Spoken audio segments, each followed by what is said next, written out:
The afternoon Clara Whitfield's life truly began was the same afternoon she nearly lost it. She didn't know that yet. Standing beside the road, if you could call it a road, watching the stagecoach shrink into the flat gray distance, she was still thinking in the old terms: schedules, propriety. The letter folded in her coat pocket, confirming her position at the Red Hollow School. She was still thinking like someone whose problems could be solved by writing a strongly worded complaint.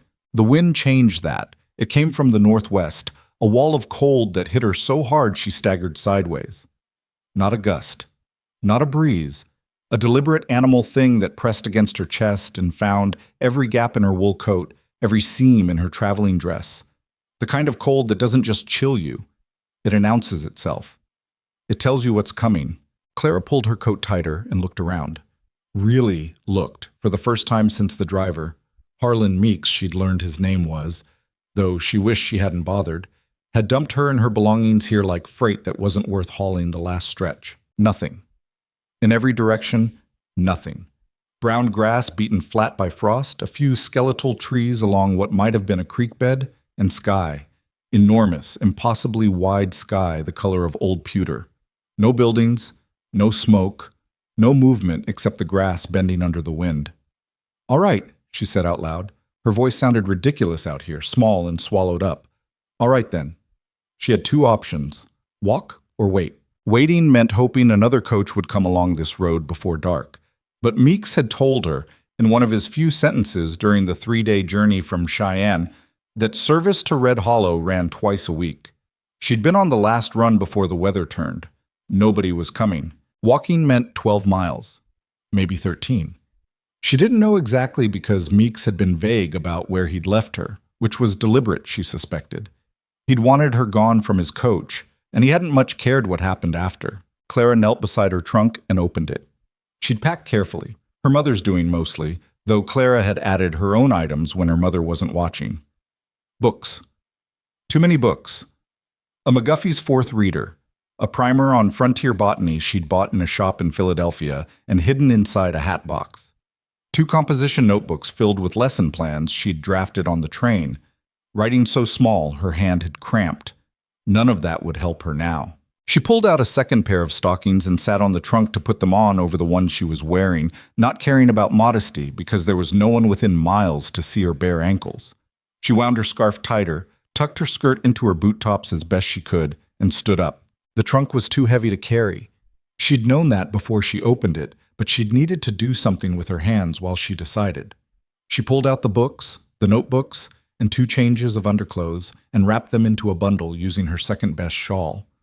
Everything else, the pressed dress her mother had insisted on, the Sunday hat, the small wooden box of her father's letters, she left in the trunk and closed the lid. "I'll come back for you," she told the trunk, and felt stupid and started walking. The first mile wasn't bad. Cold, yes, and the road was rough, frozen mud that had hardened into ridges and troughs that caught her boots and twisted her ankles, but she was moving, and movement was warmth, and she could still feel her fingers and toes. The second mile, the light began to change. Not sunset, not yet, but a thickening of the clouds that turned the whole sky into a low gray ceiling pressing down on the prairie. The wind picked up. Clara walked with her head down and her bundle clutched against her chest like a child. The third mile, she started talking to herself, not out of madness, out of necessity. The silence was too big. It had weight, that silence. It lay over the landscape like a physical thing, broken only by the wind and the crunch of her boots and the occasional sharp crack of ice in the creek bed she'd been paralleling. She needed a human voice, even if it was her own. "My name is Clara Whitfield," she said. "I'm 20 years old. I was born in Lancaster, Pennsylvania. My father is Judge William Whitfield of the Lancaster County Court. My mother is Adelaide Whitfield, née Pennington. I have one brother, Thomas, who is useless." She paused. "I have been hired to teach primary school at the settlement of Red Hollow, Wyoming Territory, and I will not die on this road." She said that last part louder than she meant to. The wind took it away. The 4th mile, she fell. It was a stupid fall. Her boot caught a frozen rut, and she went down hard on her left knee, the bundle flying out of her arms, her palms slamming into the cold ground. She lay there for a moment, stunned, her knee throbbing, her breath coming in short, white bursts. The cold of the earth seeped through her coat and dress and into her ribs, and for the first time she felt the real danger of her situation. Not the idea of danger, not the concept of being stranded, the actual physical reality that her body was losing heat faster than it could make it, that her fingers were going numb inside her gloves, that the light was fading and she had no shelter, no fire, no one who knew where she was. She got up, slowly, painfully, on a knee that would be purple by morning. She gathered her bundle, checked that the books hadn't been damaged. They hadn't, though the shawl was muddy, and kept walking. "I will not die on this road," she said again. Quieter this time. Less a declaration and more a prayer. No, not a prayer. A negotiation with herself. Miles 5 and 6 blurred together. The wind was constant now, a steady push against her left side that made her walk at an angle, leaning into it like a drunk. Her hands had stopped hurting, which she knew, distantly, academically, from a chapter in a book she'd read about Arctic exploration, was a bad sign. When your hands stop hurting, it means the nerves are shutting down. It means the body is triaging, pulling blood inward to protect the core. She wasn't going to make it. She knew that somewhere around the 6th mile marker, a cairn of stones beside the road that she almost walked past without seeing. 6 miles walked. 6 or 7 to go. And the dark was coming. Not twilight. Not the gentle dimming of an eastern evening with gas lamps coming on in windows and carriages rattling home for supper. This was a frontier dark, absolute and total, rolling across the prairie like an advancing army. Within an hour, she wouldn't be able to see the road. Within 2, she wouldn't be able to see her own hands. Clara stopped walking. She stood in the road and turned slowly, looking for anything. A rock formation, a stand of trees, a depression in the ground that might offer shelter from the wind. To the south, maybe 50 yards off the road, she could make out a slight rise with what looked like a cluster of low bushes at its base. She left the road and walked toward it. The ground off the road was worse, tufts of frozen grass that crumbled under her boots, hidden holes that could snap an ankle. She moved carefully, her body bent against the wind, until she reached the rise. It wasn't much, a slight hump of earth with a few scraggly bushes. Sage, she thought, though she wasn't sure, clinging to its leeward side. But when she crouched behind them, the wind dropped. Not gone, but reduced. The bushes and the earth broke the worst of it. Clara set down her bundle and sat on it.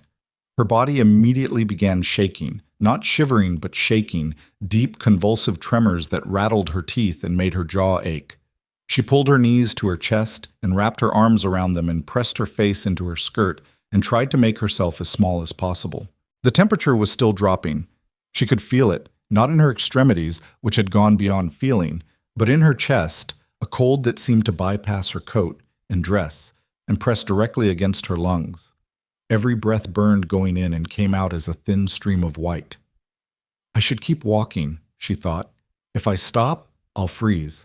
But she couldn't make her legs move. The 6 miles had drained something essential from her. Not just physical energy, but something deeper. Some reserve of will that had been keeping her going since Meeks had driven away. She was 20 years old and she was alone and she was probably going to die out here, and no one would know for days. Her father would send an angry telegram. Her mother would weep. Thomas would look appropriately somber at the funeral, if there was enough of her left for a funeral, and then he'd go back to drinking and gambling and being useless. She laughed. It came out cracked and strange, barely recognizable as laughter, and the wind took it immediately. She laughed because the alternative was crying, and she'd decided years ago that crying didn't fix anything. "All right," she said, her voice barely above a whisper. "All right. I'll rest. Just for a minute. Then I'll walk again." She closed her eyes. Gideon Hale almost missed her. He was riding home from the Kessler place, where he'd spent the afternoon helping Walt Kessler repair a section of fence that the wind had torn down. The work had taken longer than expected. Walt was 63 and moved like he was 90, and the fence had been poorly built to begin with. And now the light was nearly gone, and the temperature was falling like a stone dropped off a cliff. His horse, a big gray gelding named Flint, was walking with his head low, ears pinned against the wind, picking his way along the road with the careful deliberation of an animal who'd rather be in a barn. Gideon didn't blame him. He'd rather be in a barn too. Or better yet, in his kitchen, with the stove going and a pot of coffee on the back burner and his boots off and his dog lying on the floor looking guilty about whatever she'd chewed up while he was gone. He was thinking about coffee, specifically about how he should have brought some in a flask, which he always told himself and never did, when Flint snorted and stopped. "What?" Gideon said. Flint didn't move. He stood in the road with his ears forward now, pointing south, toward the low rise about 50 yards off the road. Gideon followed the horse's gaze and saw nothing. Scrub brush, frozen grass. The rise. Then he saw the trunk. It was sitting in the road about 30 yards behind him. He'd ridden past it without noticing in the dim light. A traveling trunk, the kind women used, with brass fittings and a rounded top, just sitting there in the middle of the road like someone had set it down and walked away. "The hell," Gideon said. He turned Flint around and rode back to the trunk, dismounted, looked at it, looked around, saw nothing, nobody, no coach or wagon tracks fresh enough to explain how a trunk had ended up in the middle of a territorial road in the last hours before a storm. Then Flint snorted again, and Gideon looked south, toward the rise. And this time he saw it. Something at the base of the bushes, a shape that didn't belong to the landscape, dark against the gray-brown earth, curled in on itself. He walked toward it. His boots crunched on the frozen grass. The wind was pushing hard now, and the first few flakes of snow, tiny, dry, sharp as sand, stung his face. The shape was a woman. She was curled on her side with her knees pulled up and her arms wrapped around a bundle of cloth. Her face was pressed into the bundle. She wasn't moving. Gideon knelt beside her. "Ma'am?" Nothing. "Ma'am?" Louder. He put his hand on her shoulder and shook gently. "Hey, wake up." She was warm. That was the first thing he noticed. Her body hadn't gone cold yet. She was still alive, still generating heat, though not enough. Her face, when he tilted her chin up, was pale except for 2 bright spots of red on her cheeks, and her lips were slightly blue. "Come on," he said. "Come on now, open your eyes." Her eyelids fluttered, then opened. She looked at him without recognition, without understanding. The blank, confused stare of someone pulled from deep sleep. Her eyes were brown, he noticed. Dark brown, almost black in the failing light. "Who?" she started. Her voice was a croak. "Who are you?" "Name's Gideon Hale. I've got a ranch about 4 miles north. You need to get up." She blinked, looked around. Remembered, apparently, because her face changed. A cascade of emotions that moved through her expression too fast to catalog. Fear, relief, embarrassment, something harder underneath all of that he couldn't name. "I fell asleep," she said. "Yes, ma'am." "I wasn't going to. I was just resting." "Yes, ma'am, but you need to get up now. Can you stand?" She tried. Her legs buckled on the first attempt. The left one, he noticed, where her skirt was torn at the knee, and he could see a dark stain that was probably blood. He caught her arm and steadied her. "I can do it," she said sharply. He let go. She stood, swaying, and wrapped her arms around herself. The shaking was bad, whole-body tremors that made her teeth chatter so loudly he could hear it over the wind. "What's your name?" he asked. Clara Whitfield. I'm the new teacher. For Red Hollow."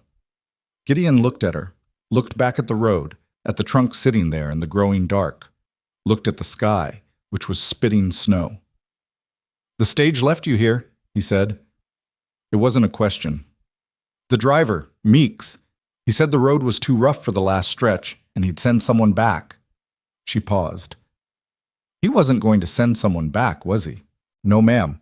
Harlan Meeks wouldn't walk across the street to help his own mother. She absorbed this, nodded once, a sharp jerk of her chin. "Then I'm glad I didn't tip him." Gideon almost smiled. He didn't. His face wasn't built for it, hadn't been for years. But something shifted behind his expression, some acknowledgement that this half-frozen woman standing in the middle of nowhere with her knee bleeding and her lips blue had just made a joke. "My horse can carry us both to Red Hollow," he said. "It's about 6 miles south." "My trunk—" "I'll come back for it. There are books in it, and my father's letters." "I'll come back for it," he said again. "Right now we need to move." She looked at him for a long moment, sizing him up, he realized. Even now, even half dead from cold, She was trying to determine whether he was safe, whether she could trust a stranger on a dark road in the middle of nowhere. He didn't blame her. He'd have done the same. "All right," she said finally, "but I should tell you, I've never been on a horse." "You won't be on the horse, you'll be on Flint. He's smarter than most people and steadier than all of them. He won't let you fall." He walked her to the road, her arm hooked through his because her legs weren't working right, and the ground was treacherous. Flint stood where he'd left him, patient and unimpressed, his breath coming in great white clouds. Getting Clara onto the horse was an undignified business. She couldn't lift her left leg high enough, the knee, so Gideon cupped his hands for her to step into and boosted her up. She grabbed the saddle horn with both hands and sat rigid, her whole body tense, her jaw set. Gideon swung up behind her, gathered the reins, and turned Flint south. "Hold on to the horn," he said. "I am holding on to the horn." "Good. Don't let go." They rode. The snow was coming harder now, not the dry flurries of earlier, but real snow, thick and wet, driven sideways by the wind. Gideon hunched his shoulders and leaned forward, sheltering Clara as much as he could, without thinking too much about the fact that he was pressed against a woman he'd met 5 minutes ago. She was shaking against him. Deep, racking tremors that ran through her body and into his. He could feel the cold coming off her, a palpable wave of it, and he knew, had known since he'd found her, that another hour out here would have killed her. Maybe less. "Talk to me," he said. "What?" "Talk. It'll keep you awake." A pause. Then, "What should I talk about?" "Anything. Where you're from, why you came out here, doesn't matter." Another pause. Longer. Then she said, "I'm from Lancaster, Pennsylvania. My father is a judge. He didn't want me to come." "Why'd you come anyway?" "Because he didn't want me to." Gideon said nothing. The wind filled the silence between them. "That's not entirely true," Clara said after a moment. Her voice was thin and unsteady, but she was talking, which was what mattered. "I came because there was a posting. The Territorial Education Board placed an advertisement in the Philadelphia Inquirer. Teacher wanted for frontier settlement, must be willing to endure hardship and solitude. My mother saw it and threw the paper away. I dug it out of the trash and wrote a letter that night." "Long way to come for a teaching job." "It's not just a teaching job, it's—" She stopped, started again. "In Lancaster, I would have taught at the girls' academy where I went to school. I would have taught the same things I was taught to the same kind of girls who would grow up to be the same kind of women, who would teach the same things to the same kind of girls. Forever. And that wasn't enough." "No," she said. It wasn't. Flint plodded on through the snow. The road was barely visible now, a faint depression in the white-covered ground that Gideon followed more by instinct and by Flint's memory than by sight. "What about you?" Clara said. "What about me?" "You said you have a ranch." "I do." "How long have you been out here?" 8 years. "Alone?" A silence that lasted long enough to mean something. "Now I am." Clara didn't push. Even frozen, even barely conscious, she heard the weight in those 3 words and left them alone. It was the first thing Gideon noticed about her, really noticed, as opposed to the practical observations of a man trying to keep someone alive. She listened, not just to words, but to the spaces between them. Oh. Red Hollow appeared as a scattering of lights in the snow, dim, orange, flickering. Lamplight in windows. Gideon counted them without thinking. 6, maybe 7. Not all the buildings had anyone home, and those that did were battened down against the storm. The settlement wasn't much to look at, even in daylight. A single rutted street with buildings on either side. A general store, a boarding house, a farrier's shed, a saloon that also served as the post office, and, when someone was sick enough, the doctor's office. A church at one end, small and plain, with a steeple that leaned slightly east. The schoolhouse at the other end, smaller and plainer, with no steeple at all. Maybe 40 people lived here, if you counted the ranches and homesteads scattered within a few miles' radius. Maybe 50. Not enough for a proper town, too many for a camp. An in-between place, hanging on by stubbornness and not much else. Gideon rode straight to the boarding house, a 2-story clapboard building run by a woman named Edith Granger, who was 60, widowed, mean as a stepped-on cat, and the closest thing Red Hollow had to an authority figure. He dismounted and helped Clara down. She couldn't stand. Her legs folded the moment they took her weight. and he caught her under the arms and held her up. "I can walk," she said. "You can't." "I can." "Ma'am, your left knee is swelled up bigger than my fist and you can't feel your feet. Let me help you to the door." She looked at him. That hard thing was in her eyes again, the thing beneath the fear and the relief and the embarrassment. He recognized it finally for what it was. Pride. Not vanity, not arrogance. The deep, stubborn pride of someone who'd been told her whole life what she couldn't do and had decided at some point to stop believing it. "Fine," she said. "To the door." He half carried her up the steps and knocked. Inside, footsteps. The door opened and Edith Granger stood in the light, a tall woman with iron-gray hair pulled back so tight it seemed to stretch her face, wearing a housecoat and an expression that suggested whoever was knocking had better have a good reason.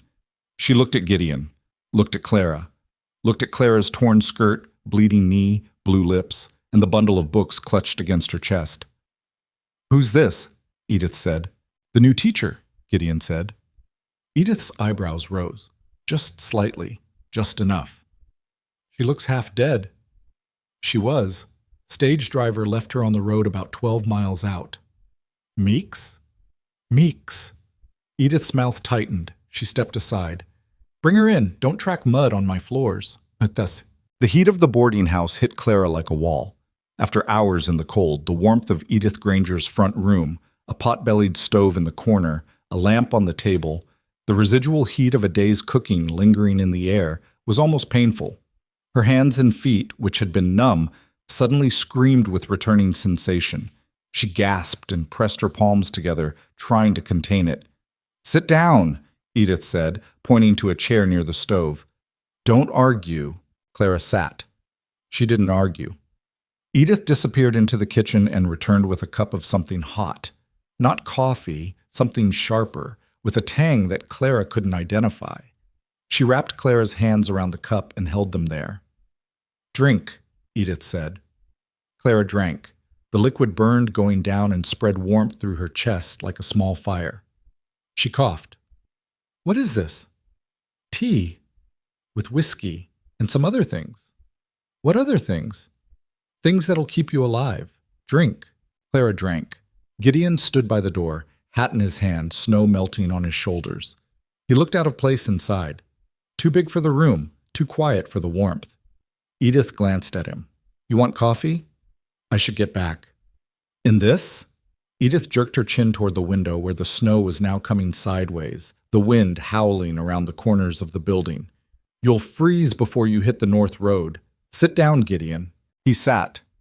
Edith brought him coffee, black, no whiskey, and then turned back to Clara with the focused intensity of a woman who had decided to take charge of a situation. "Let me see that knee." Clara hesitated. She was wearing stockings, 2 pairs, both filthy now, and showing her leg to strangers wasn't something she'd been raised to do. But Edith wasn't asking. Clara rolled up her skirt and peeled down the stockings. The knee was swollen and purple. The skin scraped raw in a patch about the size of a playing card. It wasn't broken. She could bend it, though it hurt, but it was ugly.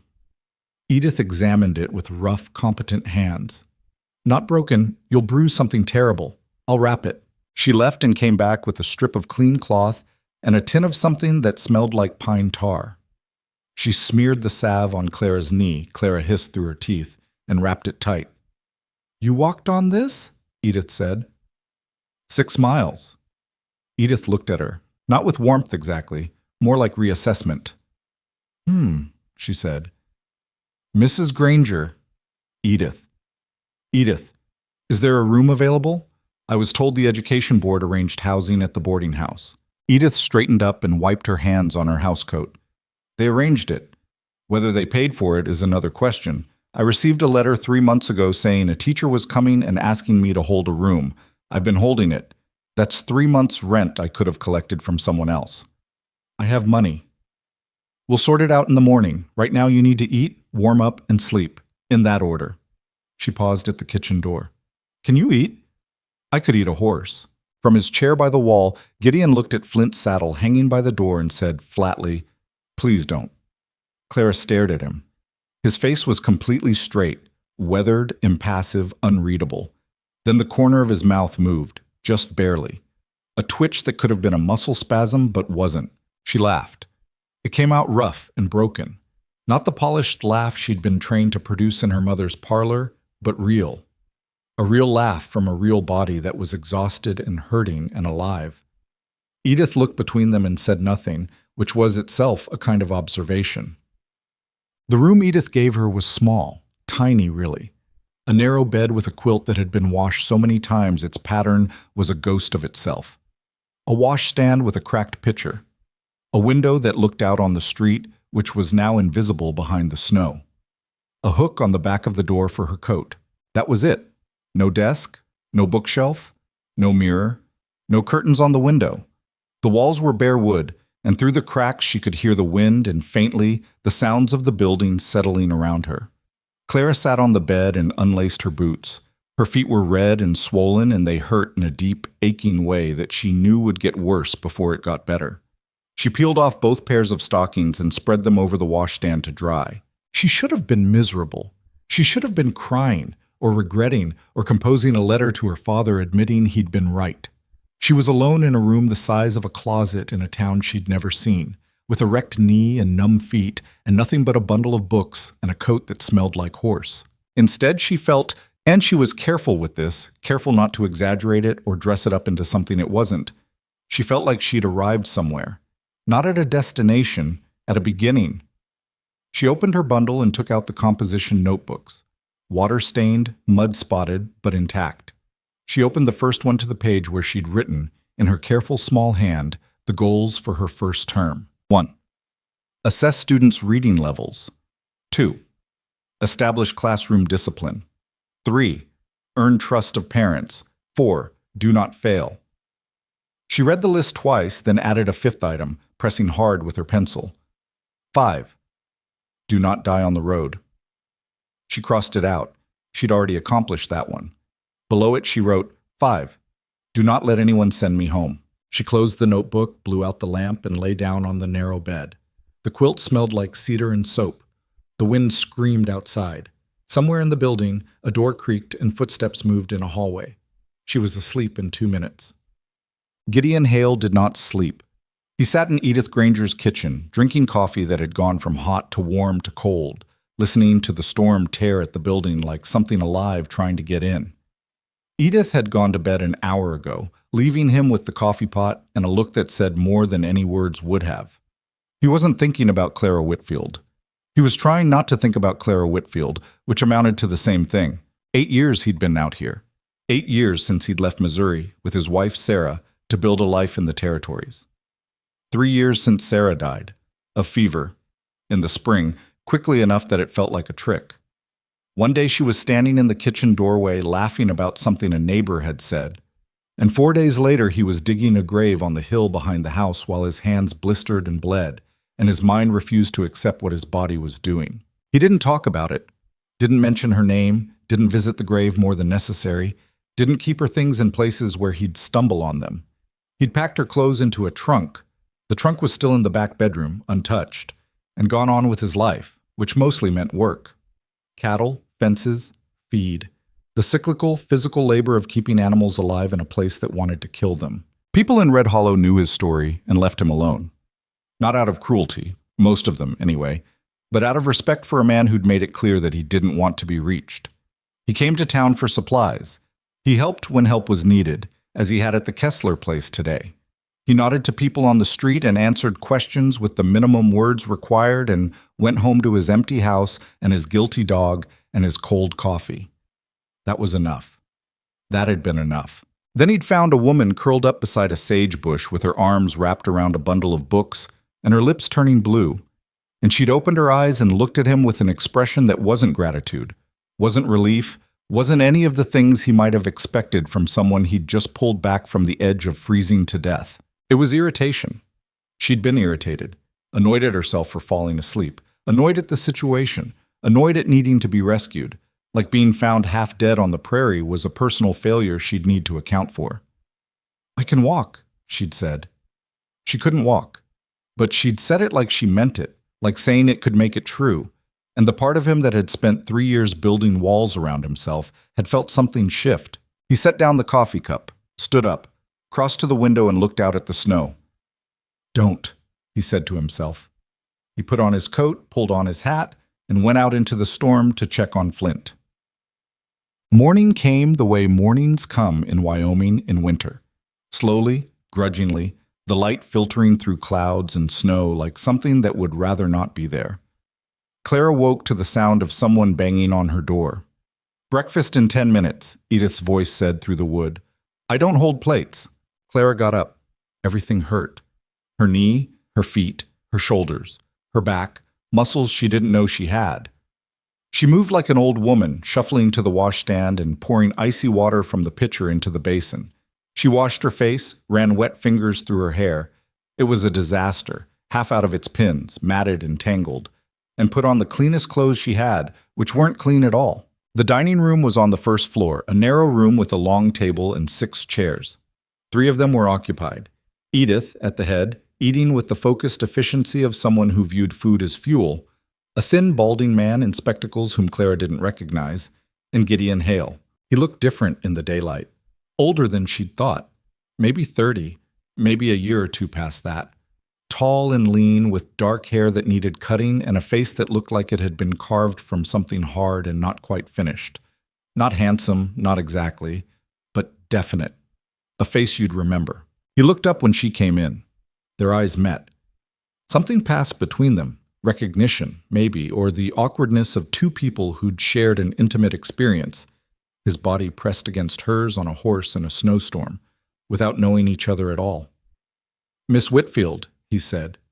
"Mr. Hale." "Sit down," Edith said. "Eggs are getting cold." Clara sat. The thin man in spectacles extended his hand across the table. "Arthur Pembroke," he said. "I'm the clerk for the Territorial Land Office, such as it is." He had a reedy voice and a weak handshake. "I heard about your ordeal. Quite harrowing." "It was inconvenient," Clara said. Gideon looked at her. That twitch again, at the corner of his mouth. "Meeks should be horsewhipped," Edith said, setting a plate of eggs and bread in front of Clara. "But he won't be.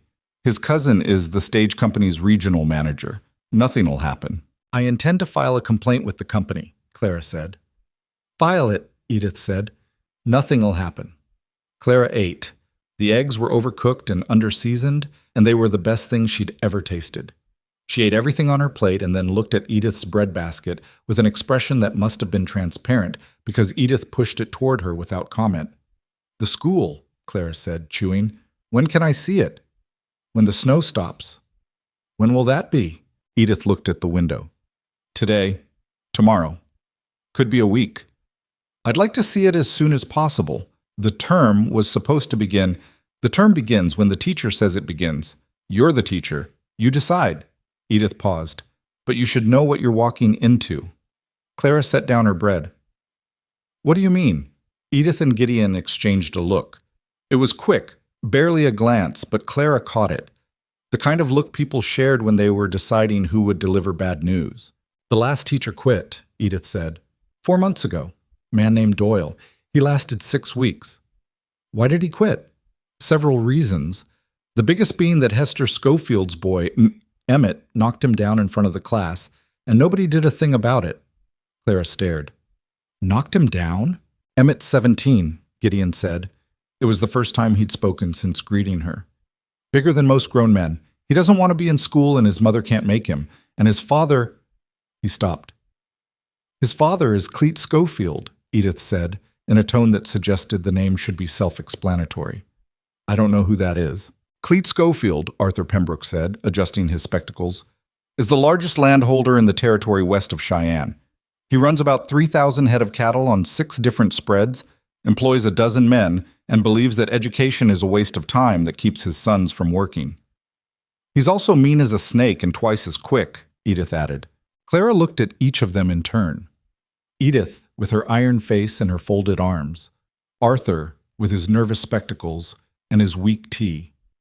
Gideon, who met her gaze and held it without expression. "So the school has no students," Clara said. "It has students," Edith corrected. "About a dozen, when they show up. Younger children, mostly. The Kessler grandchildren, the Bowen girls, a few others. But the older boys, Emmett and his friends, come when they feel like it, and cause trouble when they do. And the parents? The parents want a school, most of them anyway. They want their children to read and write and do sums. But they're tired of teachers who quit. They're tired of promises that don't last. Edith leveled her gaze at Clara. They'll be watching you, Miss Whitfield, waiting for you to fail. Clara was quiet for a moment. She picked up her bread, took a bite, chewed, swallowed. Then I won't fail, she said. Nobody at the table believed her. She could see it in their faces, the polite skepticism of people who'd heard that kind of talk before, from people who'd left before the first snow melted. Even Gideon, who'd saved her life, looked at her with something that wasn't doubt exactly, but wasn't faith either. Caution. The wariness of a man who'd learned not to count on things lasting. That was fine. Clara hadn't come to Red Hollow to be believed. She'd come to teach, and to prove something, not to them, not to her father, but to herself, about what she could survive, and what she could build, and whether the woman she'd imagined becoming was someone who actually existed outside her own head. She finished her bread. She drank her coffee.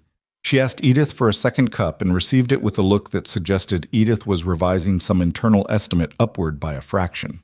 Outside, the snow continued to fall on Red Hollow, burying the road, burying the town, burying the schoolhouse, at the end of the street where a broken window let the cold in and the desks sat empty and the last teacher's chalk still lay on the floor where it had rolled from his hand when a boy twice his size had knocked him flat. Clara Whitfield didn't know any of that yet.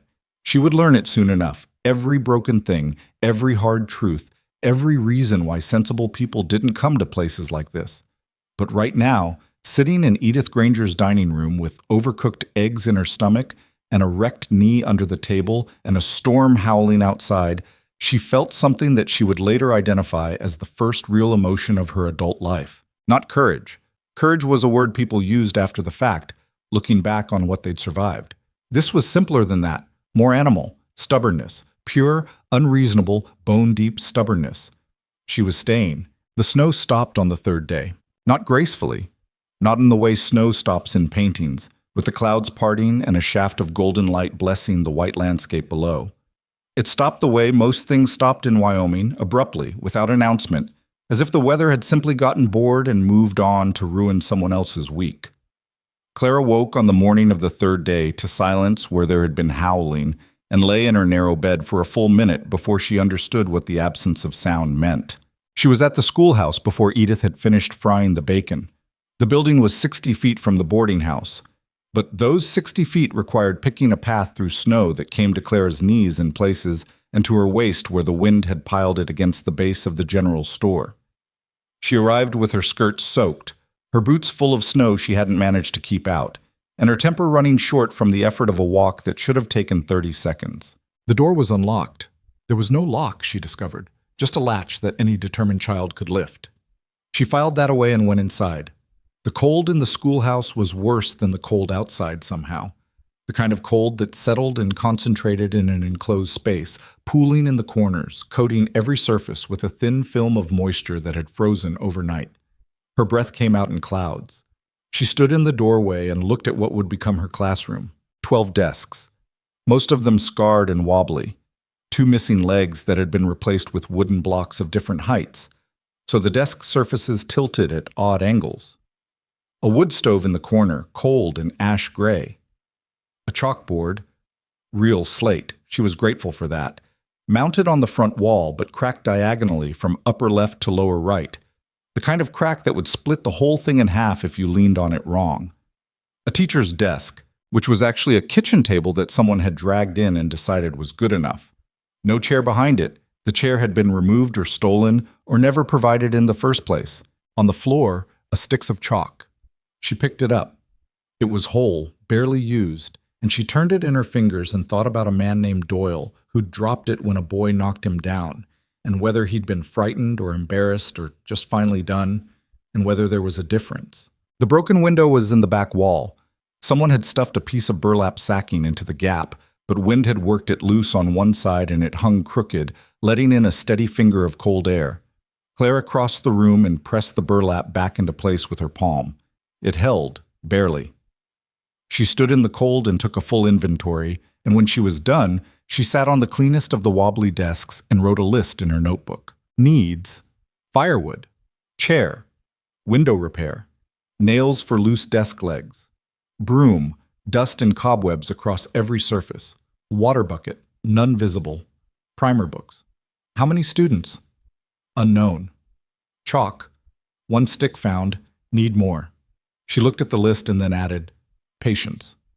Then she crossed that out too. Patience wasn't something you put on a list. Either you had it or you found it somewhere along the way. She went to find Edith. Edith was not a woman who was easily surprised, but when Clara appeared in the kitchen doorway 12 minutes after she'd left, soaking wet from the knee down and holding a notebook with a 2-page list, something moved behind her expression. I need to know, Clara said. Who in this town is willing to help fix the schoolhouse? Not for money. I don't have money to pay anyone yet. For the school itself, for their children. Edith looked at her, set down the spatula. Sit down, she said. Eat your breakfast first. I'm not hungry. You're always hungry. You ate everything on your plate this morning and looked at mine. Sit down. Clara sat down. Edith put a plate in front of her. Clara ate, and while she ate, Edith told her about Red Hollow, not the version in the Education Board's letter, which had described it as a growing settlement with strong community values and significant potential, but the real version, the one that had winters lasting 6 months, where 2 homesteads had failed just last season, where the Schofield family's money and influence operated like a low-grade fever that nobody could quite shake, where people were tired and stretched thin and suspicious of anyone who came from somewhere easier. The families who want the school, Edith said, pouring coffee Clara hadn't asked for but would accept, are the ones with young children, the Kesslers, Walt and his daughter-in-law Ruth, the Bowens, over on the East Road, Della Morrison, whose husband passed last spring. She's got twin girls 9 years old, smart as whips, maybe 4 or 5 others. Those people will help you if you ask right. And Schofield? Edith's mouth thinned. Cleet Schofield will be watching. If you fail, he'll be satisfied. If you succeed, he'll find a way to make trouble for you, because a teacher who can actually teach makes his arguments against the school look foolish, and Cleet Schofield doesn't like looking foolish. What about his son, Emmett? Emmett does what his father tells him mostly. But Emmett is 17 years old and not entirely stupid, which makes him more dangerous than his father in some ways and more reachable in others. Edith refilled her own cup. Whether you can reach him is a question I can't answer. Clara was quiet for a moment. She was looking at her coffee, turning the cup in her hands. What about Gideon Hale? She asked, carefully. The pause that followed was exactly 1 beat longer than neutral. What about him? He seemed... She searched for the word that was accurate without being presumptuous. Capable. Does he have a stake in the school? Gideon doesn't have children. That's not what I asked. Edith looked at her, really looked, in the assessing way she had, as if measuring something. Gideon helps when there's a practical need, fence repairs, heavy lifting, that sort of thing.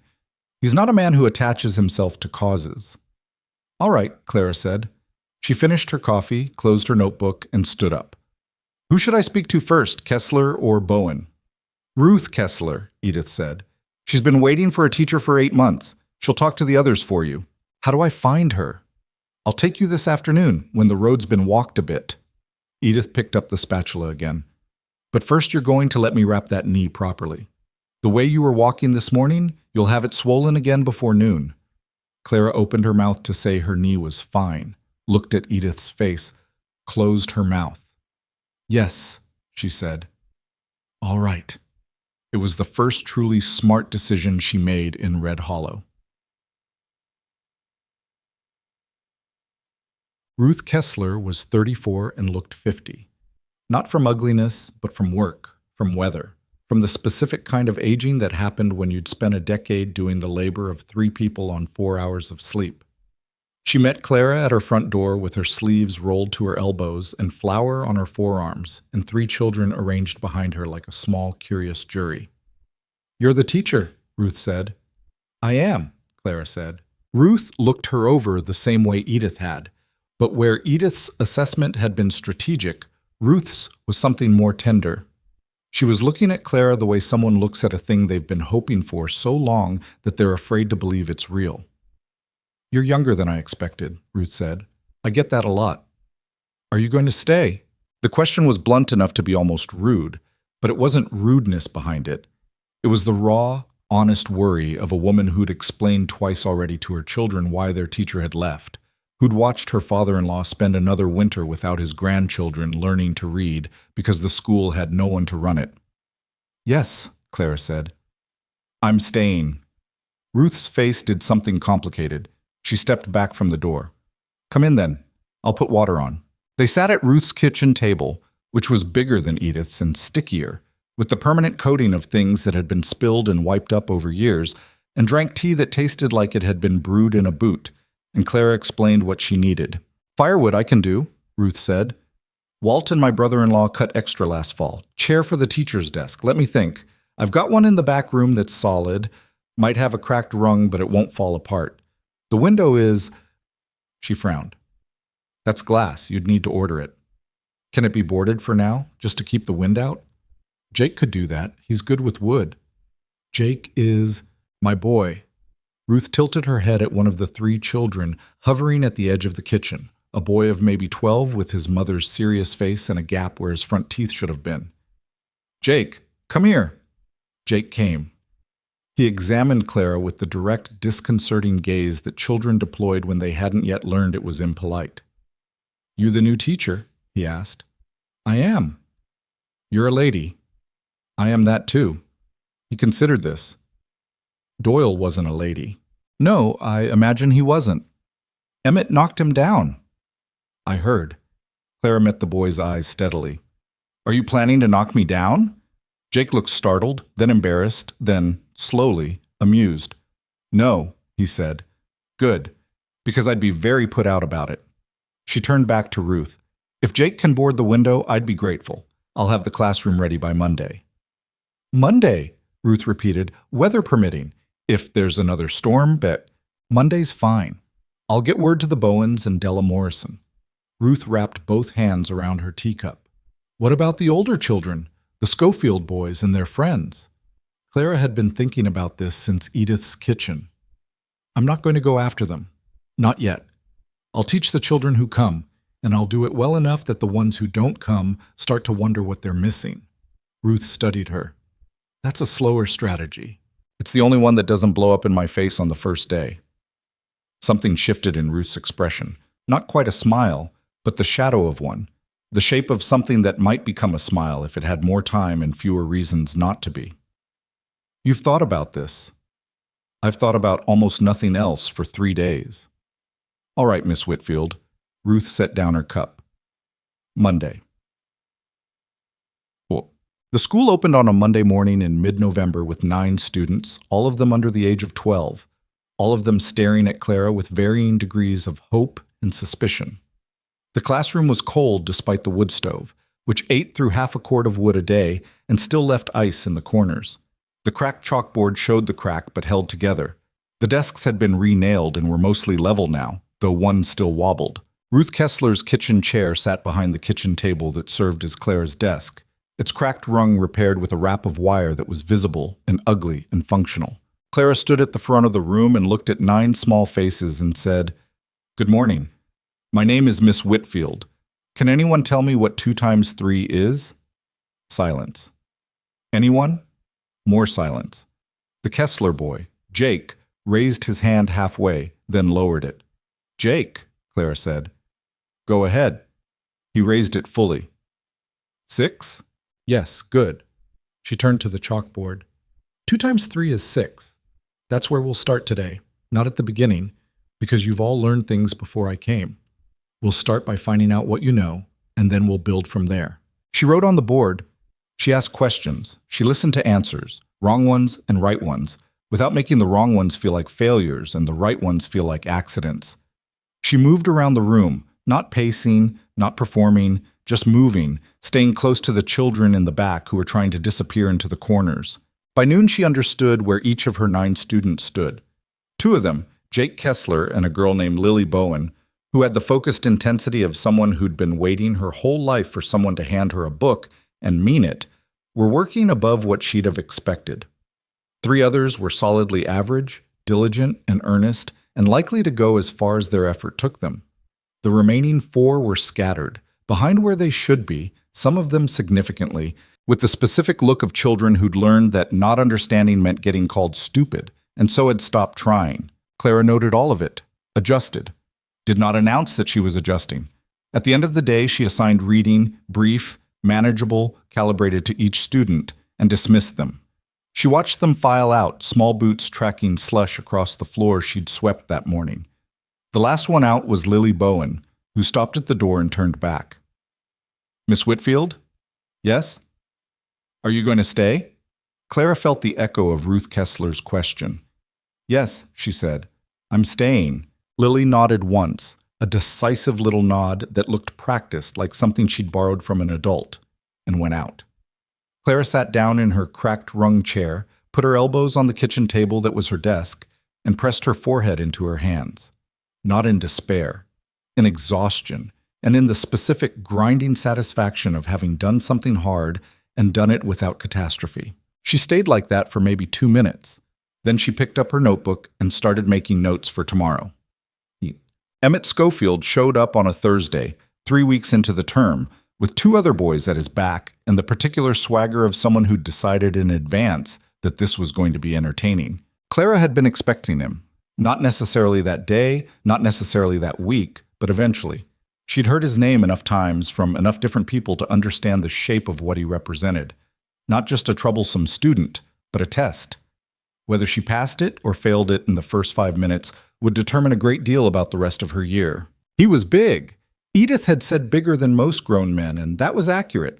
Emmett Schofield was 6 feet tall at 17, with the broad, padded build of someone who'd been doing physical labor since he was old enough to hold an implement. He had his father's jaw.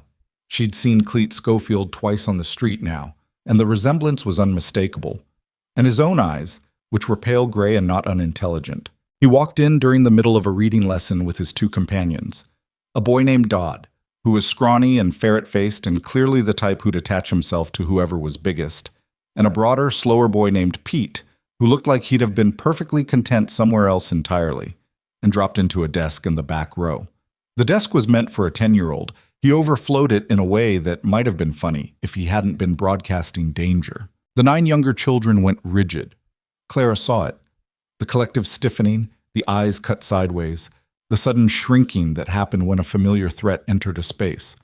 Clara kept teaching. She finished the sentence she'd been in the middle of, wrote the word on the board she'd been about to write, and said to the room at large, "Now, we'll practice identifying the subject and predicate. Take out your composition books." 9 children moved to comply. Behind them, Emmett Schofield stretched his legs out under the desk and laced his hands behind his head and said loudly, "What's the point of that?" Clara finished writing on the board. She put the chalk down. She turned around. She'd thought about this. Not the exact scenario. You couldn't predict the exact scenario. But the shape of it. The way it would play. The thing he was actually asking, underneath the belligerence, which wasn't a question about grammar but a challenge.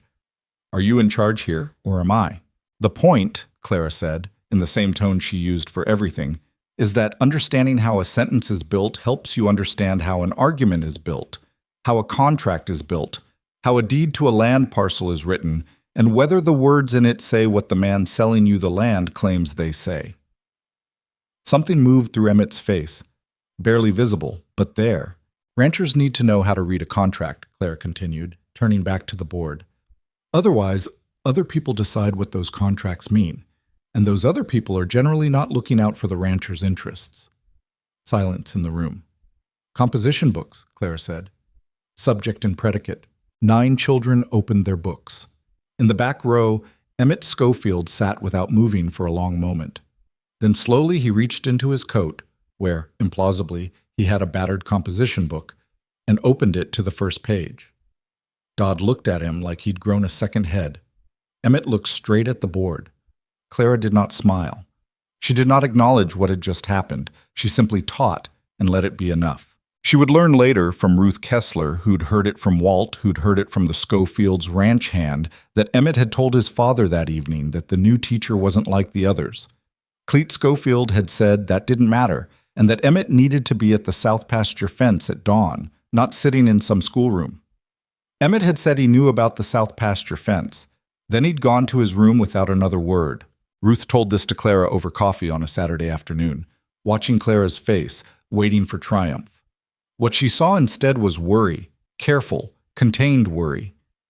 His father will push back, Clara said. Yes. And when he does, Emmett will have to choose. Yes. Clara looked at her coffee. I hope it doesn't cost him too much, whichever way he goes. Ruth was quiet for a moment. You know, she said finally, the last two teachers didn't think about Emmett Schofield as a person, just as a problem. He is a problem, Clara said. He's also a person. Things can be both. Gideon Hale came to the schoolhouse on a Saturday in late November, when Clara was there alone, reorganizing the desks and trying to get the wood stove to stop leaking smoke through a crack in the pipe joint. She was on her knees with a rag, pressing pine tar into the crack, the same tin Edith had used on her knee, and making limited progress when she heard boots on the floor behind her and turned to find him standing in the doorway. He looked at her, at the smoke-smudged state of her face, at the tin of pine tar, at the general organized chaos she'd managed to create in what was supposed to be a professional classroom. The joint needs replacing, he said. I know, it's on my list. Want me to look at it? She sat back on her heels. Can you fix it? Probably. I've got some pipe at the ranch that might work. I'll bring it by. She stood up, wiping her hands on the rag. Why? He looked at her steadily. Why what? Why would you bring pipe for the school? You don't have children here. There was a pause. He was doing that thing she'd noticed, not avoiding the question, but turning it over, making sure he was going to say the right thing rather than just the first thing. The Kessler children are Walt's grandchildren, he said finally. Walt's a friend, so it's a favor to Walt. Partly. And the other part? Another pause. Gideon crossed the room and crouched beside the stove, examining the pipe joint from below. He had, she'd noticed, a way of using physical space to buy himself time, turning to look at something, moving to a different position. That wasn't evasion exactly, but was a kind of deliberateness. He thought before he spoke, and sometimes he thought for quite a while. The territory needs people who can read, he said. That sounds simple. It's not out here. Most people have enough to do just keeping themselves fed and warm. Adding school on top of that feels like a luxury, but he pressed on the pipe joint and a thin wisp of smoke came through. There are things you can't do if you can't read. You can't protect your own interests. You can't understand your own situation. You're dependent on other people to interpret the world for you. And those people aren't always honest. He stood up. That's why. It's practical. Clara looked at him. She had the strong sense that practical was a word he used the way some people used armor, to keep feeling at a manageable distance without looking like that was what you were doing. I'll take practical, she said. When can you bring the pipe? Monday, before school. I'll come early. Thank you, Mr. Hale. Gideon. Thank you, Gideon. He nodded, not quite a bow, not as informal as a shrug, something in between, and turned to go. At the door he stopped. You've got smoke on your face, he said. I know. Left side, just... He made a vague gesture at his own cheek. I know, she said again. I'll deal with it when I'm done here. He went out. Clara turned back to the stove and pressed the rag against the crack and thought, for no particular reason, about the way his voice had sounded when he said dependent on other people to interpret the world for you. And those people aren't always honest. Like he was talking about something he knew from experience, something that had cost him. She filed it away with the other things she was learning about Red Hollow. The layered, complicated things that you couldn't know from a letter or a posting in a Philadelphia newspaper. The way every person here carried a weight you couldn't see on first meeting, only felt as you spent more time. The way the land itself seemed to press down on everyone, demanding something from them that they couldn't quite name. She pressed harder on the crack and the smoke, grudgingly, diminished. November turned to December and the cold deepened in ways that Clara hadn't thought possible. Temperatures dropping below what her thermometer, hung outside the boarding house window on Edith's suggestion, could accurately record. The school continued. 12 students now, after the addition of 3 children from a homestead family named Purvis, who'd moved to a claim 6 miles north of town. Emmett Schofield came irregularly, 2 or 3 times a week, always with the same performative indifference that Clara had stopped engaging with directly. She just taught. She made the work worth showing up for, and she let him decide what to do with that. What she hadn't counted on was the town itself. Red Hollow was small enough that privacy was theoretical. Everything Clara did, every conversation she had, every decision she made about the school was observed, discussed, and interpreted through filters she couldn't see or control. She knew this intellectually. What she hadn't understood was how exhausting it would be in practice. The day she kept Emmett after school to work through a mathematics problem he'd gotten wrong, a rumor went through the settlement that she was showing favoritism to the Schofield boy. The day she refused to let Pete, the slower boy who came with Emmett, leave early when he said he had chores, and Pete went home and told his father. His father came to the boarding house that evening and told Edith in a voice that carried through the wall that the teacher woman needed to understand how things worked out here. The children had responsibilities beyond sitting in a room listening to an outsider tell them what to think. Edith had handled him. Clara didn't know exactly what Edith had said, but the man left without making any further arrangements, and Pete was back in school the following Monday. "What did you tell him?" Clara asked at breakfast.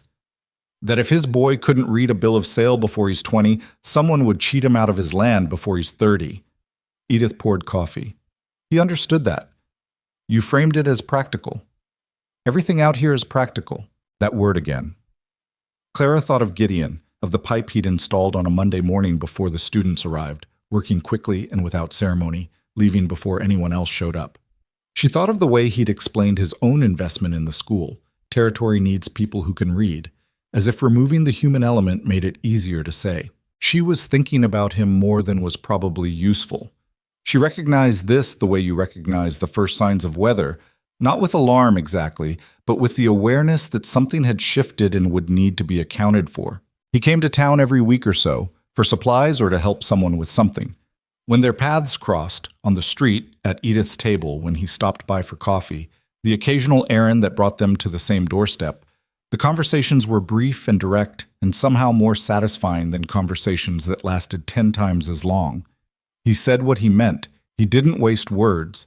He asked questions that were actually questions, not the social performance of curiosity she'd grown up with, where people asked how you were while hoping you'd say fine. "How's the knee?" he'd asked one morning, 3 weeks after he'd found her. "Better. I barely notice it." "Good." A pause. "The stove holding?" "The pipe is. The actual stove rattles when the temperature gets below 20. I can look at it." "It's fine. It's a rattle, not a failure." He'd nodded and gone to his horse and ridden out, and Clara had watched him go from the schoolhouse window and thought, with some frustration at herself, that she needed to stop watching him go places. The problem, if problem was the right word for something that hadn't become a problem yet, was that Gideon Hale was the only person in Red Hollow who spoke to her like she was a full person and not a category. Edith treated her with a kind of gruff respect that was improving as the weeks went on, but Edith was still primarily operating Clara as project. Ruth Kessler liked her, genuinely, but their friendship was bounded by the school, by the children, by the practical architecture of their shared investment. The other parents were cautious, watching. The children were children. Gideon just talked to her, listened to her, pushed back occasionally, in a quiet way that didn't feel like challenge so much as honest engagement. The day she'd said something dismissive about frontier superstition, one of the older homesteaders refused to let his children come to school on certain days based on weather signs Clara considered nonsense. Gideon had said calmly that the man had been reading those signs for 40 years and had survived things that would kill people who trusted only what they'd been taught in books. Clara had argued. Gideon had said she wasn't wrong exactly, but she wasn't right either, and then he'd ridden away and left her standing there rethinking the exchange for the next 2 days. It was infuriating. It was the most consistently interesting thing that had happened to her since she'd arrived. She wrote about none of it in her letters home. Her mother's letters arrived in batches. The mail was unreliable, coming with whoever happened to be headed out on the Cheyenne Road, and were full of Lancaster news that felt increasingly remote and a steady pressure, gentle but constant, To come home before winter got any worse. Her father didn't write. That was its own communication. What Clara wrote back was a carefully selected account of progress. The school improving, the students learning, the community beginning to trust. None of it was untrue. All of it omitted the parts that would confirm her father's certainty that she'd made a mistake. She did not write, "I was left to die in the snow on the first day." She did not write, "A boy who could break me in half tested me in front of 12 younger children, and I was frightened in a way I couldn't show." She did not write, "I think about a rancher I've known for a month more than is sensible." What she wrote was, "I am building something. I don't know yet exactly what it is, but I believe it will matter." Her mother wrote back and said that sounded exhausting, and when was she coming home for Christmas? She wasn't coming home for Christmas. She'd known that since October, since she'd signed the contract and read the clause about residence during the school term. But even if she'd been free to go, she wasn't sure she'd have gone. Lancaster felt like a different life now, like something that had happened to a younger version of herself that she was fond of but no longer recognized.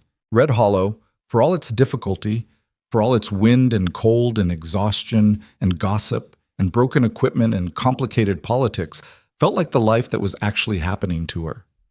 That was a strange thing to know. She turned it over at night in her narrow bed, the cold pressing against the window and the quilt pulled up to her chin, and she wasn't sure whether it meant she was becoming someone new or finally becoming who she'd always been. The break came in mid-December, and it came from a direction she hadn't expected. She was returning from the schoolhouse one evening, late. She'd been grading by lamplight and lost track of the time, when she passed the saloon and heard her name. Not from inside. From the gap between the saloon and the farrier's shed, where two men stood in the cold dark, voices lowered but audible in the clear, still air. She recognized one of them. Cleet Schofield. She'd seen him clearly enough now to know his silhouette, his particular way of standing that suggested he considered the space around him his by right. The other man she didn't know. "Sending reports back to the board," the second man was saying, "could cause complications." "She won't be here come spring," Schofield said. "None of them last." "This one seems different." They all seemed different at first. A pause. A sound that might have been a boot on frozen ground. "I've got other ways of handling it. Already spoke to Dennison about the lease on the schoolhouse lot." Clara stopped walking. The schoolhouse stood on a lot that she hadn't known, hadn't thought to wonder, was leased rather than owned outright by the Territorial Education Board.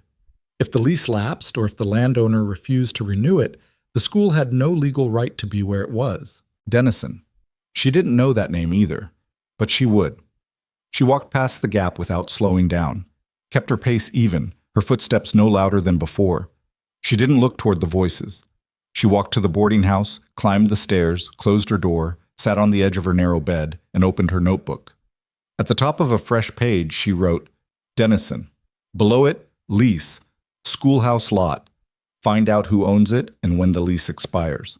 Below that, after a pause, Cleet Schofield is not going to wait and see. She sat with the notebook open on her knee and looked at the frost-rimmed window and understood, clearly and without self-pity, that what she'd been doing for the past month, teaching, adjusting, building careful relationships, being patient, had been the easy part. Not because it was easy, but because it was the part that depended only on her. What was coming depended on something larger and harder to control. Whether the people who were beginning to trust her trusted her enough to fight for something when it cost them. She'd find out, but not tonight. She closed the notebook, blew out the lamp, and lay down in the dark. The wind was picking up again outside. She could hear it in the eaves, that low moan that had become as familiar as her own breathing. Another storm coming. Always another storm. Clara Whitfield pulled the quilt up to her chin and stared at the ceiling she couldn't see. And in the morning she would start making inquiries about a man named Dennison and a lease she hadn't known existed, and the particular way that power in a small place worked, quietly, through property, through paperwork, through the accumulation of small pressures that each looked reasonable on its own. But she'd been raised in the house of a judge. She knew how power worked, at least in that sense. She knew how to read documents and how to find the places where they were weakest, and how to make arguments that couldn't be easily dismissed. What she didn't yet know was whether knowing that would be enough. The man named Dennison turned out to be Harold Dennison, which was almost worse than if he'd been a stranger. Clara found this out from Arthur Pembroke, the land office clerk, who had the particular nervous energy of a man who knew things he wasn't supposed to share, and was always slightly relieved when someone gave him a reason to share them. She'd gone to him 3 days after overhearing Schofield in the gap between buildings, on the thin pretense of needing to understand how territorial education properties were registered. Arthur had offered her tea, adjusted his spectacles 4 times in the first 2 minutes, and then told her everything she needed to know and a few things she hadn't asked for. Harold Dennison was 61 years old and had come to Wyoming 15 years ago with money made in railroad speculation and the ambition to build something lasting. He'd built Red Hollow instead, which was not exactly what he'd had in mind, but he owned the land under half the buildings in the settlement, including the lot where the schoolhouse stood, which he leased to the Territorial Education Board for $1 a year, and had been doing so without complaint for the past 7 years. "He's a reasonable man," Arthur said. "Generally, he and Schofield have had their differences, but Schofield—" He stopped, removed his spectacles, polished them with his sleeve in a way that suggested he was buying time. "Schofield has something on him," Clara said. Arthur put his spectacles back on, looked at her with the expression of a man whose bluff had been called. "I don't know the specifics. But you know there's something. There are always specifics in a town this size, things that happened years ago that people would rather not have discussed." He looked at his tea. Dennison's son borrowed money from Schofield several years back. The son is gone now, moved to California, but the debt didn't go with him. Clara sat with this. It was the kind of information that clarified a situation without simplifying it. Schofield hadn't bought Dennison outright. He'd found a pressure point and pressed it, gently, perhaps for now, and Dennison was a man trying to balance an old obligation against whatever he actually believed was right. "When does the school's lease expire?" she asked. "February 28th. She had 10 weeks, maybe less if Schofield decided to move faster than the calendar required. She thanked Arthur, who looked both relieved and guilty, and went to find Gideon. She found him at the farrier's shed, waiting for Flint to be reshod. He was leaning against the outside wall with his arms crossed and his hat low against the cold, and he looked up when he heard her coming with the particular attentiveness she'd noticed he gave to anything that arrived moving quickly. She told him what she'd learned, straight through, no preamble, standing in the cold outside the farrier's shed with her breath coming in white bursts. He listened without interrupting, which she'd come to appreciate as one of his more reliable qualities. When she finished, there was a silence that lasted long enough for the farrier's hammer to fall 3 times on whatever iron he was working. "He can't force Dennison to break a valid lease," Gideon said. "No, but he can make it very uncomfortable for Dennison to renew it. And if the lease isn't renewed by March, the board has to find new land or relocate the school, and there's nowhere within the settlement boundaries to relocate it to. What do you need?" Clara looked at him. The question had been so direct, so unceremonious. Not "what are you going to do?" or "that's a difficult situation," but simply "what do you need?" that it caught her off guard. "I need to talk to Dennison before Schofield does," she said. "And I don't know him. I don't have any standing with him." "I do," Gideon said. "We've done business. He's—" Another pause. "He's fair, when he's not being pressured. Would you introduce me?" "Yes." He said it without hesitation, which was itself a small thing that Clara noted and filed away. "Tomorrow, if he's in town. He usually comes in on Thursdays for the mail." "Tomorrow's Thursday." "I know." She looked at him for a moment. The cold air between them was still, the farrier's hammer a rhythm underneath the silence. "Thank you," she said. "Don't thank me yet. Dennison's fair, but he's not reckless. He's not going to pick a fight with Schofield over principle. I'm not asking him to pick a fight. I'm asking him to do what he was already doing." The corner of Gideon's mouth moved. "That's a distinction that might matter." "I'm counting on it." Harold Dennison was a tall man gone soft with age, with a white mustache and careful eyes, and the manner of someone who'd learned long ago that saying less gave you more room to maneuver. He listened to Clara's introduction, looked at Gideon with an expression that read, "As you've brought me something complicated," and then looked back at Clara. "Miss Whitfield," he said, "the new teacher." "Yes, sir." "I heard you came in on Meeks's coach." "He left me on the road." Dennison's mustache shifted. Not quite a smile. Sounds like Meeks. He was quiet for a moment, standing in the post office half of the saloon, while the bartender, also the postmaster, also apparently the man who dispensed patent medicine when no actual doctor was available, sorted mail at the far end of the room.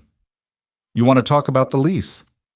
I want to understand the situation, Clara said, so that I can plan accordingly.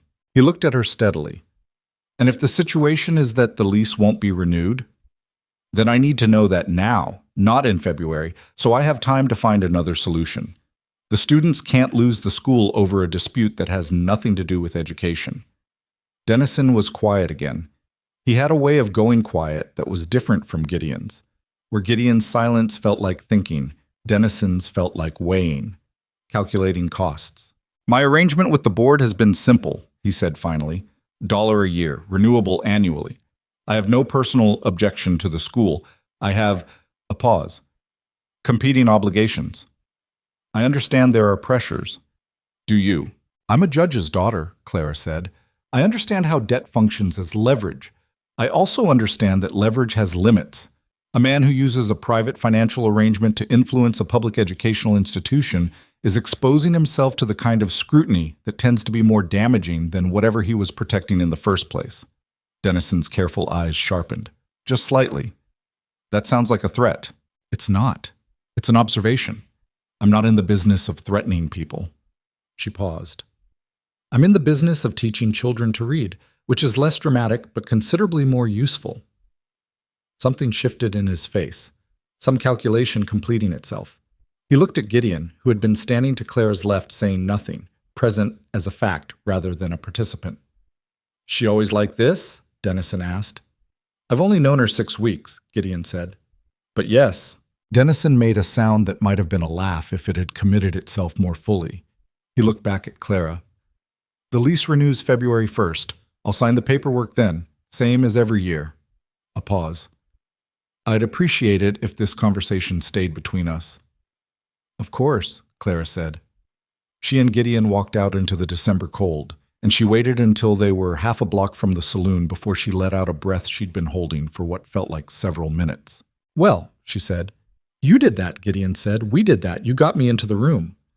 Getting you into rooms is easy. What you do in them is your own work. She glanced at him sideways. He was looking straight ahead, his hat brim level with the horizon, his expression its usual composed unreadability. She thought about what Edith had said, not a man who attaches himself to causes, and thought that might have been accurate 6 weeks ago in a way it perhaps wasn't any longer. She didn't say this. Some observations were better kept to yourself until you were more certain of them. Schofield will find out, she said instead. Probably. And then he'll make other trouble. Almost certainly. A beat. Are you worried? Yes, Claire said. I'm also not leaving. He nodded. Once. The same nod she'd seen before, the one that meant he'd heard her and believed her and was done with that part of the conversation. They walked the rest of the block in silence that didn't require filling. December deepened and the students multiplied. By the 3rd week of the month, Clara had 15 children in the schoolhouse, which was 3 more than she had desks for, a problem she solved by having 2 of the older students, Jake Kessler and Lily Bowen, who had quietly become her most reliable helpers, share desks with younger siblings. She requested additional furniture from the territorial board in a letter that was 3 pages long and documented every specific need with such thorough precision that even Arthur Pembroke, who'd helped her understand the board's bureaucratic structure, said it was the best argued supply request he'd ever seen. The board sent 1 chair and a note saying additional furniture was subject to budget allocation. Clara used the chair. She ordered 2 second-hand desks from a furniture dealer in Cheyenne using $40 of her own money, which was 1/5 of what she had saved, and spent 3 evenings recalculating her budget to determine how to make up the difference. Christmas came to Red Hollow with the particular flatness of a holiday in a place where survival takes precedence over celebration. There was no school program.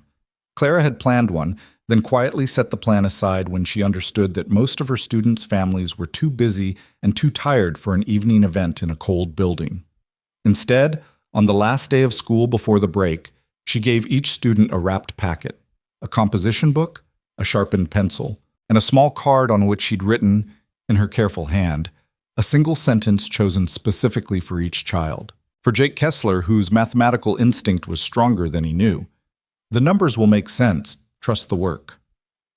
For Lily Bowen, who read with a hunger that suggested she was feeding something that had been starving for years, keep reading. The books will take you further than you think. For Emmett Schofield, who'd been showing up 4 days a week now and sitting in the back row doing actual work when he thought no one was watching him do it, you're more capable than you've been told. Don't let anyone convince you otherwise. She didn't know if any of them understood what she meant. She wasn't sure it mattered. She'd meant it, which was the part that was in her control. The school closed for 2 weeks.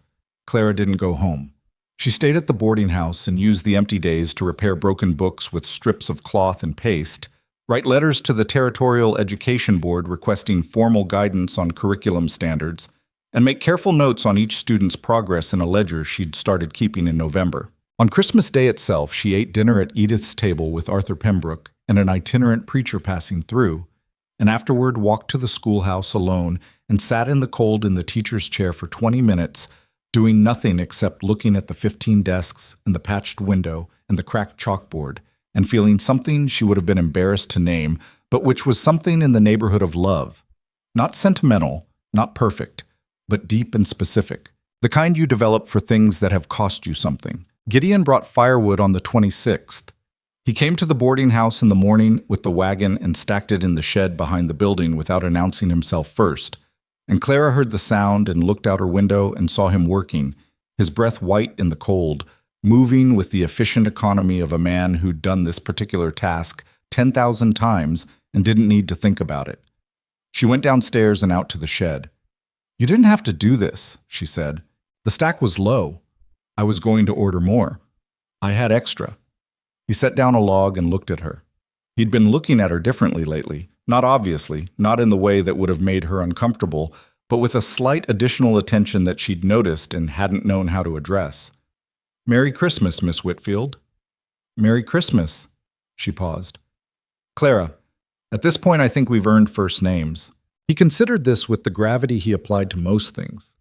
"Clara," he said, like he was testing how it fit, like names were commitments that deserved care. She went back inside before she stood there in the cold shed, much longer being a person who noticed how her own name sounded when he said it. January arrived with a cold that was different in character from December's, less dramatic, more absolute. December's cold announced itself. January's cold simply was. It settled over the territory like a permanent condition, a fact of life that you accommodated or perished, and the people of Red Hollow accommodated it with the resigned competence of people who'd been doing so for years. The school reopened on the second Monday of January with 16 students. The 16th was a girl named May Purvis, 7 years old, who'd missed the first term because her family's homestead was 6 miles north and the road had been impassable. She arrived on the back of her older brother's horse, clutching a cloth bag with a broken handle, wearing 3 coats layered over each other because none of them individually was warm enough. She sat in the back and said nothing for 2 full days, and then, on the 3rd day, raised her hand and answered a question so correctly and so completely that Clara had to work to keep her face neutral. She had the same feeling she'd had the first time Lily Bowen had read aloud, the specific satisfaction of recognizing something that had been there all along, waiting for a space where it could be itself. January also brought Cleet Schofield. He came to the schoolhouse on a Wednesday afternoon when school was in session, which Clara suspected was deliberate. He wanted witnesses, or he wanted her to feel the awkwardness of having an audience. He opened the door without knocking and stood in the doorway in his heavy coat, taking up more space than his physical size should have allowed. 16 students went still. Clara was at the board. She finished writing the words she'd been writing, set the chalk down, and turned around. "Mr. Schofield," she said, "school is in session. If you'd like to speak with me, I'll be available after 3 o'clock. His pale eyes, the same pale gray as Emmett's, but without whatever it was in Emmett that was still open, moved around the room, settled on his son, who was sitting in the second-to-last row. Emmett had gone very still in the particular way of someone trying to be invisible. "I'll just be a minute," Schofield said. "The students are in the middle of a lesson. I said I'll just be a minute." He stepped inside and let the door close behind him. The room was very quiet. "My boy's spending his time here," he said, his voice carrying easily in the small space. I want to understand what exactly he's learning that's worth the time away from the ranch. It was framed as a question, but it wasn't one. It was a display, for Emmett, for the other students, for Clara. He was showing her how much space he could take up in her classroom. Clara walked to the front of the nearest desk row and stopped there, between Schofield and the students. Not theatrically, she didn't spread her arms or plant her feet. She just stood, calmly, in the space.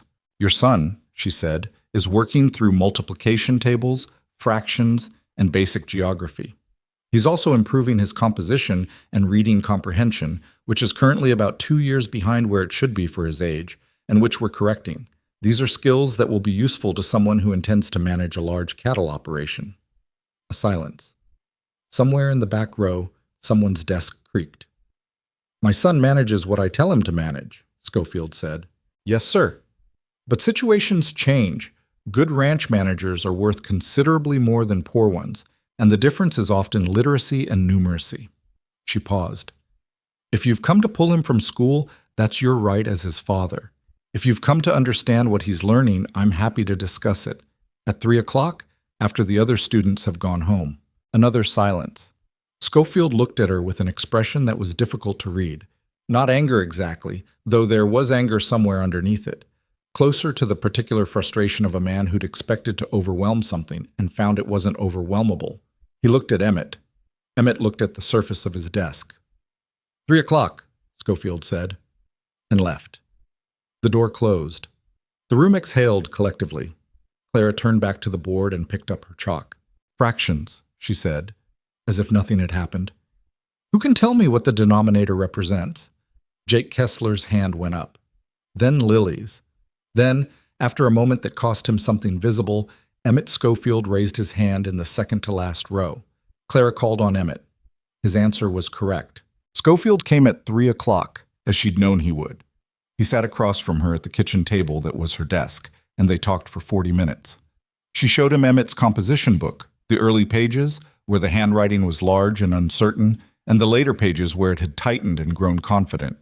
She showed him the mathematics ledger, Emmett's progression from struggling with basic multiplication to working through multi-step problems without prompting. Schofield sat with his hat on his knee and his jaw set and his eyes moving over the pages with something she wasn't sure he'd admit to himself. He said very little. When he left, he didn't threaten her, didn't tell her she'd be gone by spring, didn't make any of the moves she'd half expected. He just left. His boots heavy on the floor, the door closing behind him with a firmness that wasn't quite a slam. Clara sat alone in the cold schoolhouse for a long time afterward. She didn't know what it meant. She couldn't tell if it was a retreat or a regrouping. What she knew was that Emmett Schofield had raised his hand and answered a question in front of his father, and that was either meaningless or it was everything, and she didn't yet know which. The storm that would later be remembered in Red Hollow as the January blizzard began gathering 3 days after Schofield's visit, and the gathering was slow enough that people didn't take it seriously until it was too late to do anything sensible about it. The sky changed first. It had been the pewter gray of standard winter overcast for weeks, but this was different, heavier, lower, with a greenish tinge at the horizon that the older settlers recognized and the newer ones learned about later, after the fact. The temperature had been cold. Now it dropped in a way that felt different, purposeful, as if the cold were preparing for something rather than simply being itself. Walt Kessler noticed. He told his daughter-in-law Ruth on Tuesday evening that they should fill every water container they had and bring the cattle into the south barn, which was the sturdiest. Ruth told Gideon when he rode over on Wednesday morning. Gideon spent Wednesday afternoon getting his own livestock secured and checking his fuel supply, and then, because it was already past midday when he finished, rode to Red Hollow instead of back to the ranch, reasoning that if the storm hit as heavy as Walt thought, he'd rather be close to town than isolated. Clara was at the schoolhouse. She'd kept school on Wednesday despite the weather change, partly because she hadn't fully understood the warning signs yet, partly because she'd become stubborn about canceling school for anything short of an absolute physical impossibility. She was teaching reading to the younger children when Gideon came to the door. She looked at his face and understood immediately that this was different from ordinary winter weather. "Send them home," he said. "Now. Tell the ones whose families are far out that they should stay in town if they can. But send them home before noon. How bad? Walt says bad. He glanced at the sky through the window, that greenish-gray ceiling pressing lower. Walt's been here 20 years. I've never known him to be wrong about weather. She sent the children home. She stood in the schoolhouse door and watched them scatter in different directions. The younger ones clutched by older siblings, all of them moving with the purposeful hurry of children who understood without being told. Jake Kessler turned back once and waved, a child's wave, open-palmed and quick, and then he was gone around the corner. Clara closed the schoolhouse and went to the boarding house. Edith was already moving through the building with the focused efficiency of a woman executing a plan she'd had in her head for years. Shutters secured, wood stacked inside, water buckets filled, the root cellar checked. She gave Clara a list of tasks without looking up from what she was doing, and Clara did them. By 2 in the afternoon, the wind had started. By 3, it was a wall. There was no other word for it. It didn't gust or blow. It pressed, a constant battering force that hit the building like something that intended to move it and was frustrated that it couldn't. The snow came horizontal, not vertical. You couldn't see 6 feet in any direction. The temperature dropped so fast that ice formed on the inside of the shuttered windows. Clara stood at the front window. The shutters on this one were warped and didn't close fully, and watched the white obliteration of the world outside and understood, viscerally, in her body rather than in her mind, why people died in these storms. Not because they were careless or stupid, because the storm simply exceeded the available responses. "Get away from the window," Edith said. Clara moved away from the window. There were 5 people in the boarding house: Clara, Edith, Arthur Pembroke, and 2 ranch hands who'd been in town for supplies when the storm hit and had the good sense not to try to ride back. The ranch hands, brothers, it turned out, named Cal and Del Briggs, who were laconic to the point of apparent wordlessness, played cards at the kitchen table. Arthur read.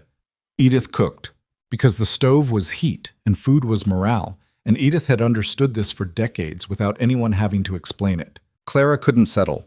She'd tried reading. She had her frontier botany book, her McGuffies, her notebooks, and none of it held her attention for more than 2 minutes. She'd tried writing lesson plans and found herself writing the same sentence 3 times. She sat in the front room and listened to the storm and thought about 15 students scattered across the settlement and the surrounding homesteads, and whether they were safe, and whether she should have sent them home an hour earlier. Gideon had left before the storm hit. She'd seen him ride out, heading north on the Kessler Road. She'd assumed he was going to his ranch. She hadn't known, she learned this later, in pieces, from different people, that he hadn't gone to his ranch. He'd gone to the Kessler place first, because Walt was 63, and the South Barn would need another set of hands in this wind. And then he'd gone to the Morrison homestead, because Della Morrison was alone with her twin girls, and her nearest neighbor was 2 miles away. And the Morrisons' woodpile was on the north side of the house, which would be buried under 6 feet of drift before midnight. He'd gotten the Morrison woodpile moved, half of it anyway, enough, and secured their worst damaged shutter before the storm made travel impossible. Then he'd tried to get back to the Kesslers and found the road gone. Not metaphorically, actually gone. The ruts and markers buried, the visible world reduced to 50 feet of white in any direction. He'd walked and led the horse, because Flint was better at keeping direction than he was in whiteout conditions. He'd walked for 2 hours in a storm that was trying, with serious conviction, to kill him. His coat was inadequate. He'd known it was inadequate before he left, but he hadn't been planning to be outside for 3 hours in a full blizzard, and knowing something is inadequate and choosing not to fix it because you're in a hurry is the specific, human kind of mistake that people make right before something goes very wrong. Clara didn't know any of this when she heard the knock at the boarding house door. It was Edith who opened it. Clara was in the kitchen doorway and heard the rush of cold and wind, and then Edith saying something sharp, and then sounds of movement. She came around the corner and found Gideon in the front room, and her first thought was not horror or alarm, those came a half-second later, but the stark observational clarity that comes when you see something you weren't prepared to see. He was gray, not pale, gray. The color of skin that has given a significant amount of heat to the ambient air and gotten nothing back. His coat was a solid sheet of ice from collar to knee. He was shaking, the same deep, racking shaking she recognized from her own first night, except worse, because he was bigger and the cold had had longer to work. He'd gotten his hat off somehow or lost it somewhere, and his hair was plastered to his skull with a mixture of melted snow and sweat. "Sit down," Edith said, already moving, her voice carrying the particular crispness of a woman who has moved from concern to action and has no time for the emotions in between. "Cal, get this coat off him. Dell, put more wood on the stove. Miss Whitfield." But Clara was already moving. She didn't wait for instructions. She went to the kitchen and came back with the kettle she'd seen on the back of the stove, poured hot water into a basin, carried it carefully to where Edith had gotten Gideon into the chair nearest the fire. She set the basin on the floor and looked at him. "Feet," she said. He looked at her. His eyes were clear. That was something she noted. Not the glazed confusion of someone whose core temperature had dropped past thinking. Alert, present, and apparently occupied by some argument with himself. "I'm fine," he said. His teeth were chattering enough to make the words ragged. "You're not fine. Your lips are blue. Put your feet in the basin. The water's too hot." "It's warm, not hot." She met his eyes. "I've done this before. As a patient, which is different from the practitioner, but I know what comes next if you don't warm up slowly. Put your feet in the basin." Something shifted in his face. He bent down, slowly, stiffly, and unlaced his boots with fingers that weren't working properly. Clara waited. She did not help because she suspected that offering to help would result in another argument, and they didn't have time for arguments. He put his feet in the basin and hissed through his teeth. "Too hot?" Clara said. "No." A pause. "Feels strange." "That's the blood coming back." She looked up. "Edith?" "Whiskey," Edith said, already handing a cup over Clara's shoulder. Clara took it and held it out to Gideon. He looked at the cup, then at her. "You're going to make me drink whiskey?" "I'm going to strongly recommend that you drink whiskey." He drank it.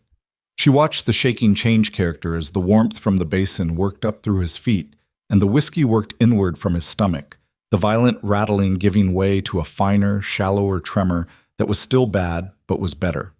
She stayed where she was, crouched at his level, watching his color move from gray towards something that was almost human, and she was aware, in the way you're aware of things you're not examining directly, that her hand had come to rest on his forearm where it lay on the chair arm, and that she hadn't moved it. She moved it.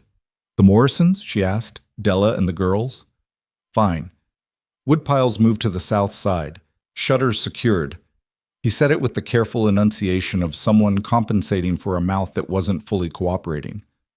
Walt should be fine. Strong barn. And you decided to come back through a blizzard." "I decided to come back through a blizzard," he agreed. "Why?" The question came out before she'd decided to ask it, and once it was out, it hung in the air between them with a weight she hadn't intended. The room was loud with storm, wind at the shutters, sleet on the glass, the creak and settle of the building, and somehow quiet with everything the question implied. Gideon looked at her. The color was coming back into his face now, the gray replaced by something more natural, though he still had the slightly stunned look of a man whose body had been through something and was still accounting for it. "I thought you might need—" He stopped, tried again. The storm was worse than— He stopped again.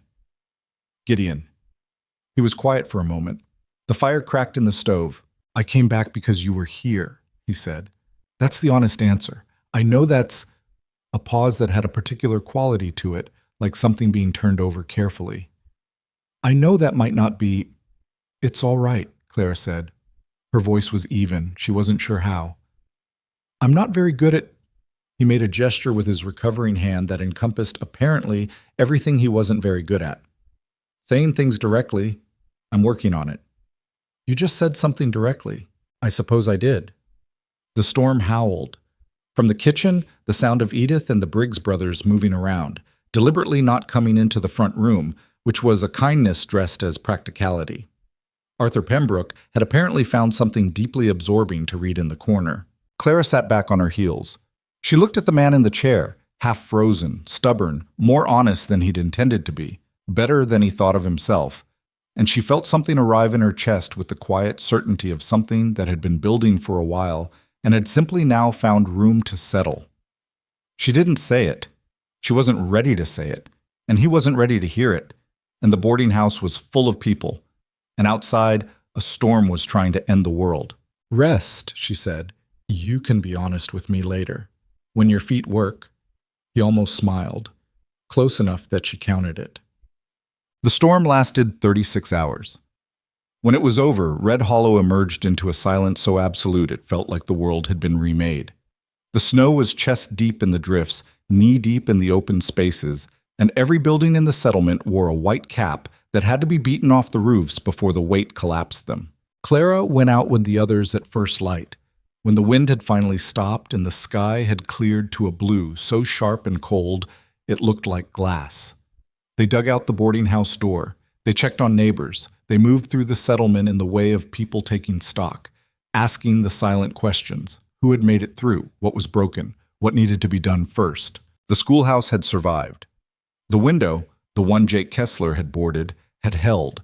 The roof bore the weight of the snow without giving.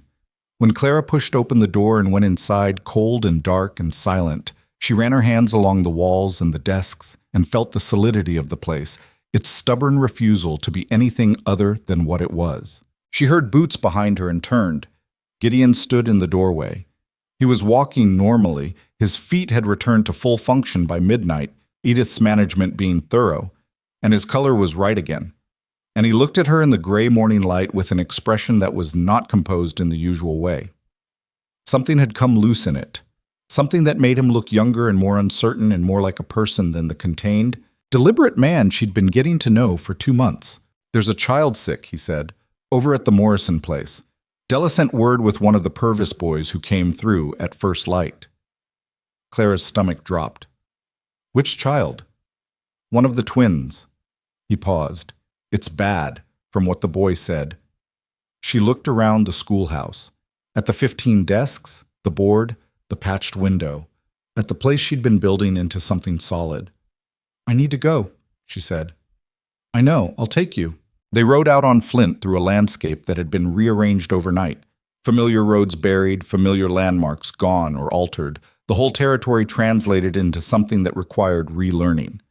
The cold was brutal but still, the wind gone, and the sky overhead was so clear and so blue that it had a brutal beauty that Clara noticed without particularly wanting to. She held on to the saddle horn and felt the horse move beneath her, and thought about a child she'd taught for 2 months, a twin.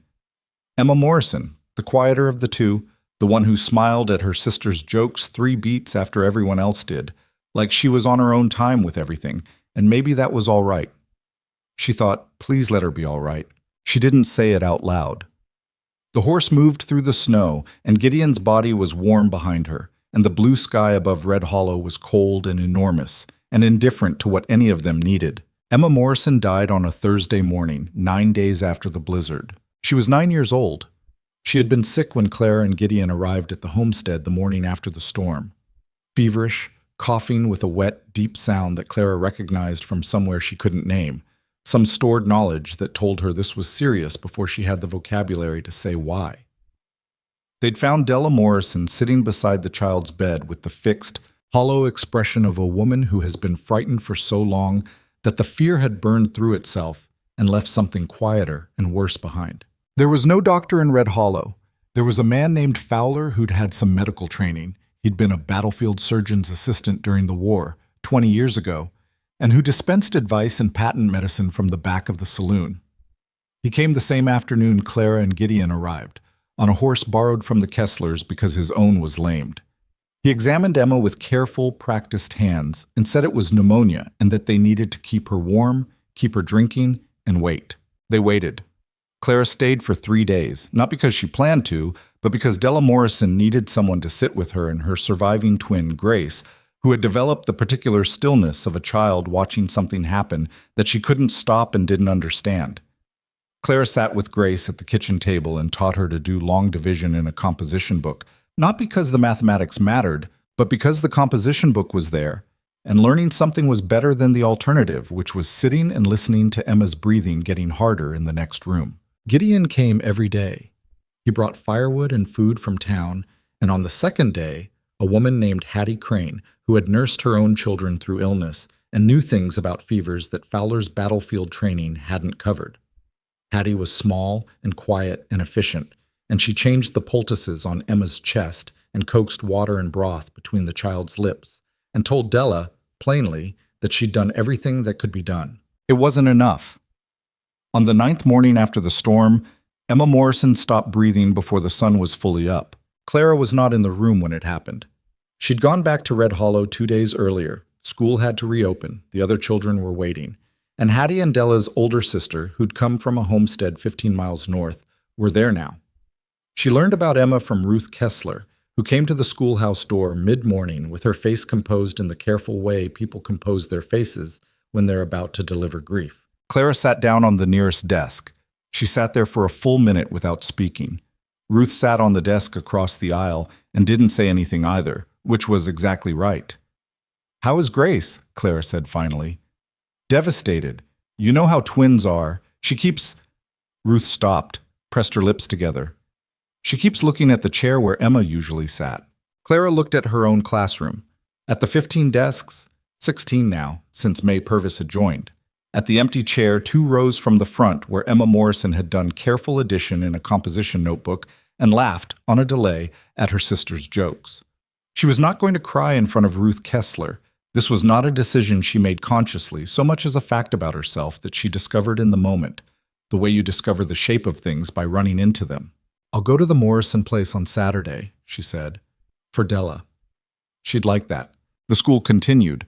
It was the only thing Clara knew how to do with grief that didn't make it worse. Keep moving, keep building, keep doing the thing that was worth doing. She went back to the board and finished the lesson she'd been interrupting when Ruth knocked. The students noticed something was wrong.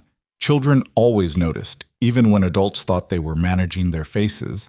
But they followed her lead and kept working, and at the end of the day she dismissed them and sat alone in the cold schoolhouse and let herself feel the full weight of it for 20 minutes. 20 minutes. Then she picked up her notebook and planned the next day's lessons. She told Gideon about it the following evening, sitting in Edith's kitchen with coffee cups between them, and Edith conspicuously occupied elsewhere in the building. This had become a pattern without either of them naming it. Edith finding reasons to not be in whichever room they were in a way that was too consistent to be accidental, and that Clara suspected was Edith's version of matchmaking, which was to say it involved no sentiment whatsoever and looked exactly like a woman doing her normal household tasks. "I keep thinking I could have done something," Clara said. She was turning her cup in her hands the same way she did when she was working through something she hadn't resolved. "If I'd understood how sick she was faster, if I'd gotten Fowler there sooner." "Fowler said there wasn't anything different to do," Gideon said. Fowler also said it was probably a cold the first time Ruth Kessler consulted him about Walt's chest last winter, and it turned out to be pleurisy. Fowler is doing his best with what he has, but what he has isn't much. "That's true. It doesn't mean there was something you could have done." "I know." She looked at her coffee. "I know that. I'm not being rational about it." "You don't have to be rational about it." She looked up. He said it simply, the way he said most things, without flourish, without the therapeutic intent she'd sometimes heard in people who said things like that. He just meant it. "My father would disagree," she said. "He's a very rational man." "Is he also a man whose students die?" A pause. "No." "Then his opinion about how you're supposed to feel might not be the most applicable." Clara was quiet for a moment. Outside, the wind was doing its usual business with the building's corners, that low, persistent moan she'd stopped hearing consciously somewhere around December. Inside, the stove ticked with heat, and somewhere upstairs, Arthur Pembroke was moving around in his room. "Can I ask you something?" she said. "Yes." "When Sarah died?" She watched his face and kept going, because stopping would be worse than the question. "How did you keep going, afterward?" He was still. The kind of still that wasn't absence but presence, a settling in rather than a pulling away. "I didn't, for a while," he said. "Not in any way that counted." He looked at the surface of the table. "I worked. I kept the ranch going because the animals needed tending whether I felt like it or not, and I told myself that was enough. That if I could just keep doing the next necessary thing, it would eventually—" He stopped. "It doesn't resolve. That's what nobody tells you. You expect it to resolve because problems resolve. That's what problems do. But loss doesn't. You just get bigger around it until it takes up less of the total space. It was the most he'd said to her at one time, about anything personal. She understood the weight of it, the effort, and she didn't fill the space after it with reassurance or reciprocal disclosure or any of the social mechanisms people use to make raw moments more bearable. She just sat with it. "I'm sorry," she said eventually. "About Sarah." "I know you are." He looked up. "I'm sorry about Emma." They sat in the kitchen with their cold coffee and the wind at the walls. Two people who had separately learned that loss didn't resolve and had now said so to each other, which was different from knowing it alone. Oh, February arrived, and with it the lease renewal that Clara had spent 2 months dreading and preparing for. Harold Dennison signed the paperwork on the 1st of the month, exactly as he'd told her he would, in a brief and formal transaction that Arthur Pembroke witnessed and filed without comment. The lease was extended for 5 years, not 1 year, as it had been previously, a change that Dennison had added without being asked, and that Clara only discovered when Arthur mentioned it in passing 2 days later. 5 years, she said. His exact words were that if the school was going to be there, it should be there with some security. Arthur adjusted his spectacles. He also said that he'd had a conversation with Emmett Schofield, which I confess surprised me, but apparently Emmett sought him out specifically. I don't know what was said. Clara thought about a 17-year-old boy who'd raised his hand in front of his father to answer a question. She thought about the composition book with the tightening handwriting, the progression from uncertain multiplication to multi-step problems done without prompting. She thought about the sentence she'd written on a card at Christmas. "You're more capable than you've been told. Don't let anyone convince you otherwise." She didn't know what Emmett had said to Dennison. She never found out exactly, but she thought she understood the shape of it. Cleet Schofield's response to the 5-year lease was to stop speaking to Dennison socially, which, in a town the size of Red Hollow, was a statement that everyone could read. He also stopped sending Emmett to school, an abrupt final withdrawal that happened without announcement. Emmett simply wasn't there one Monday morning and wasn't there the next, and the desk in the second-to-last row developed the particular quality of empty chairs that are conspicuous rather than neutral. Clara waited a week before she did anything. Waiting was not her natural response to things, but she'd learned enough about Red Hollow to understand that acting too quickly on a situation involving Cleet Schofield was how you made it worse. On the 8th day, she rode out to the Schofield ranch. She borrowed Edith's older horse, a patient board mare named Sal, who moved at a pace that suggested she found the whole enterprise beneath her, and rode the 4 miles to the Schofield property on a clear, cold Saturday morning. The ranch was large and well kept, the kind of establishment that demonstrated money through maintenance rather than ornamentation. The fences were straight, the barn was solid, the house was plain but had good windows and a proper chimney that was drawing cleanly. Cleet Schofield met her in the yard. She suspected someone had seen her coming and told him, because he was there before she'd dismounted, arms folded, jaw set, with the expression of a man who had decided in advance what this conversation would contain. "Miss Whitfield," he said. No courtesy in it, just identification. "Mr. Schofield." She dismounted and looped Sal's reins over the fence post. "I'd like to speak with Emmett." "Emmett's working." "I understand. I won't take much of his time." "He's done with school." "That's his choice to make," Clara said, "or yours to make for him while he's under your roof. I'm not here to argue about it. I'm here to bring him something." She reached into her coat and produced a book. She'd bought it in Cheyenne. Ordered it, actually, through the general store, which had taken 3 weeks and cost her money she'd already decided was worth spending. It was a book on accounting and business mathematics, practical and specific, the kind of thing that would be useful to someone managing a large cattle operation. Schofield looked at it. His expression didn't change, but something moved behind it. "Give it to me," he said. "I'll see he gets it." "I'd rather give it to him myself, if you don't mind." A silence that had weight and heat in it, which was an achievement given the temperature. "Wait here," Schofield said. He went into the barn. Clara stood in the yard with her hands in her pockets and looked at the house and the outbuildings and the sky, which was the particular blue that followed cold fronts, clean and depthless. She was frightened. Had been frightened since she'd made the decision to come here. Had ridden 4 miles on a bored old mare being frightened, but fear had become a manageable condition over the past 3 months. You felt it, acknowledged it, and kept going. That was all. Emmett came out of the barn. He was wearing work clothes, his face flushed from the cold and whatever he'd been doing inside. He looked at Clara with an expression that was complicated, some embarrassment in it, some relief, something harder underneath that she recognized as the specific pain of being caught between two things that both had claims on you. "Miss Whitfield," he said. "Emmett," she held out the book. "This is for you. It doesn't require you to be in school to use it. The chapter on cost per head analysis is particularly good. I thought it might be useful." He took it, looked at the cover. His jaw worked, the same set jaw expression his father had, except where Cleet Schofield's jaw set was a closing, Emmett's was a trying not to. "My father," he started. "I know," Clara said. "You don't have to explain.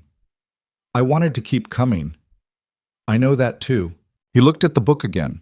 His hands holding it were large and rough-knuckled, work-worn in the way of hands that had been working seriously since the owner was 12.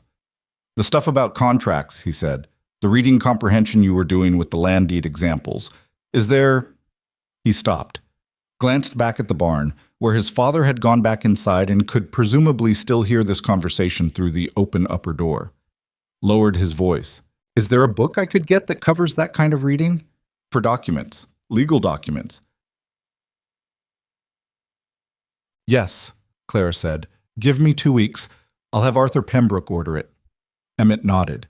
He held the accounting book against his chest like it was something he didn't want taken from him. "Thank you," he said. She rode home on Sal's unhurried pace and thought about the ways that things didn't work out the way you planned, and sometimes worked out anyway, in the wrong shape, in the wrong time, and whether that counted. She decided it did. Partial wasn't failure. Partial was what most of reality was made of. What? The letter from her father arrived on a Tuesday in late February, and it was long. Judge William Whitfield had many qualities, some of them genuinely admirable.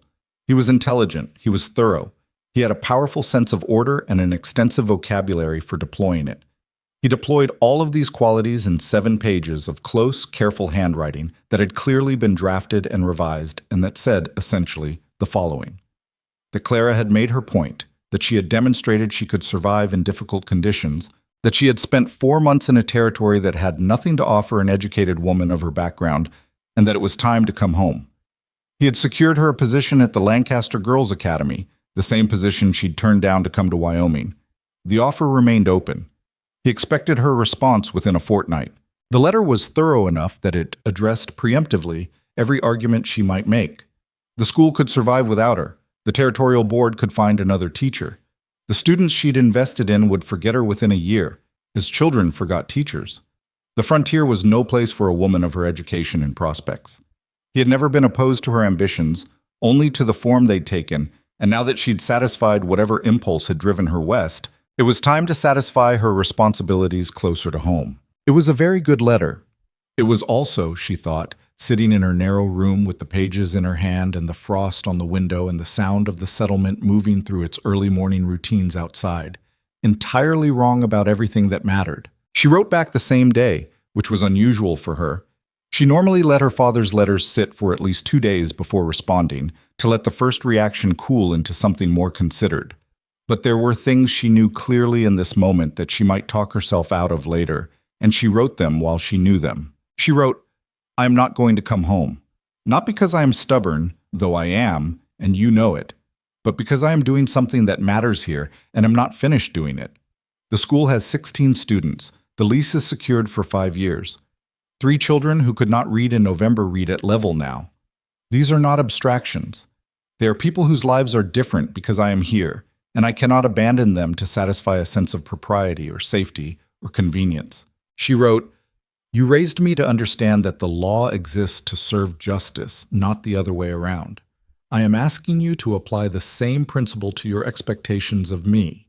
The expectation that I will return and teach in Lancaster is not justice. It is comfort, yours and mother's and mine, if I am honest, because it would be comfortable to go back to a life I already know. But I did not come here to be comfortable." She wrote, after a pause, then a scratching out, then again, There is also something else I should tell you, because you will hear it eventually through other means, and I would rather you heard it from me. There is a man here, a rancher named Gideon Hale. I am not going to describe him in a letter. What I will tell you is that he is a person of genuine character who has demonstrated that character in circumstances that test it. I do not know yet what this will become, but I know it is something, and I know I am not leaving it to come home and teach at the girls' academy. She sealed the letter before she could revise it into something more cautious and gave it to Edith to put in the outgoing mail, and then went to school and taught 6 hours of classes and came home and did not think about the letter at all, because thinking about it would not change what it said, and what it said was what she meant. She told Gideon about it that evening. Not the whole letter, she paraphrased, condensed, gave him the shape of it without reading him the specific sentences. He listened. When she got to the last part, the part about him, she said it simply. I told my father there was a man here, that I wasn't going to leave because of him, among other reasons. The kitchen was quiet. Edith was audibly present 1 room away, which both of them were aware of. Gideon looked at his coffee cup. He had a way, in moments like this, of appearing to find the middle distance very interesting, not as evasion, but as the physical expression of someone gathering themselves before they said something important. I should tell you something, he said. All right. He looked up. I've been thinking about asking you something for a while. He stopped. I'm not good at this. I want to be honest about that first. I'm better with things I can fix with my hands. I'm better with problems that have clear solutions. This, he gestured, as he had before, at everything he wasn't good at. This is not that. I know, Clara said. I care about you. He said it the way he said most things, direct, no ornamentation, slightly halting, because he was making sure each word was accurate. I have for a while. I didn't know what to do with it for a while, because the last time He stopped. Because things had been a certain way for a long time, and I didn't think they'd change. But they have. You changed them. Not by doing anything in particular. He paused. By being who you are, specifically, not a category, not the teacher or the woman from Philadelphia. You. Clara was very still. I'm not asking you to change anything, he said. Not the school, not the work, not what you wrote to your father. I want to be clear about that. I've watched you build something real here, and it's something moved through his face. It's the most impressive thing I've seen a person do. I'm not asking you to put it aside. I'm asking if there's room in whatever you're building for me to be part of it. The stove ticked. Outside, a horse on the street. Somewhere, Edith's footsteps pausing in the next room. Clara looked at this man, difficult, quiet, honest in ways that cost him something, still carrying weight he'd probably never fully set down, better than he gave himself credit for, and worse in some ways that she could already see and had decided she could work with, and felt very clearly what she'd been feeling for 2 months and hadn't said. Yes, she said. There is room. He nodded. The same nod, the one she knew now. But different this time in the way that the same gesture can carry different weight depending on what it's confirming. He stopped. I'm not going to do anything formal without talking to you first, about what you'd want. What would work for the school, the teaching. I know you have thoughts about that. I have many thoughts about that. I assumed. Not quite a smile. Close. Gideon? Yeah. Stop planning and be here for a minute. He looked at her. Something loosened in his face. Some last piece of careful management released. He looked, for that moment, not like a man who'd been alone for 3 years and had built walls to match, but like someone who'd just realized the walls were optional. I'm here, he said. Just what came after was not a straight line, and it was not easy, and it was not in any meaningful sense a conclusion. It was a beginning that arrived with complications already attached.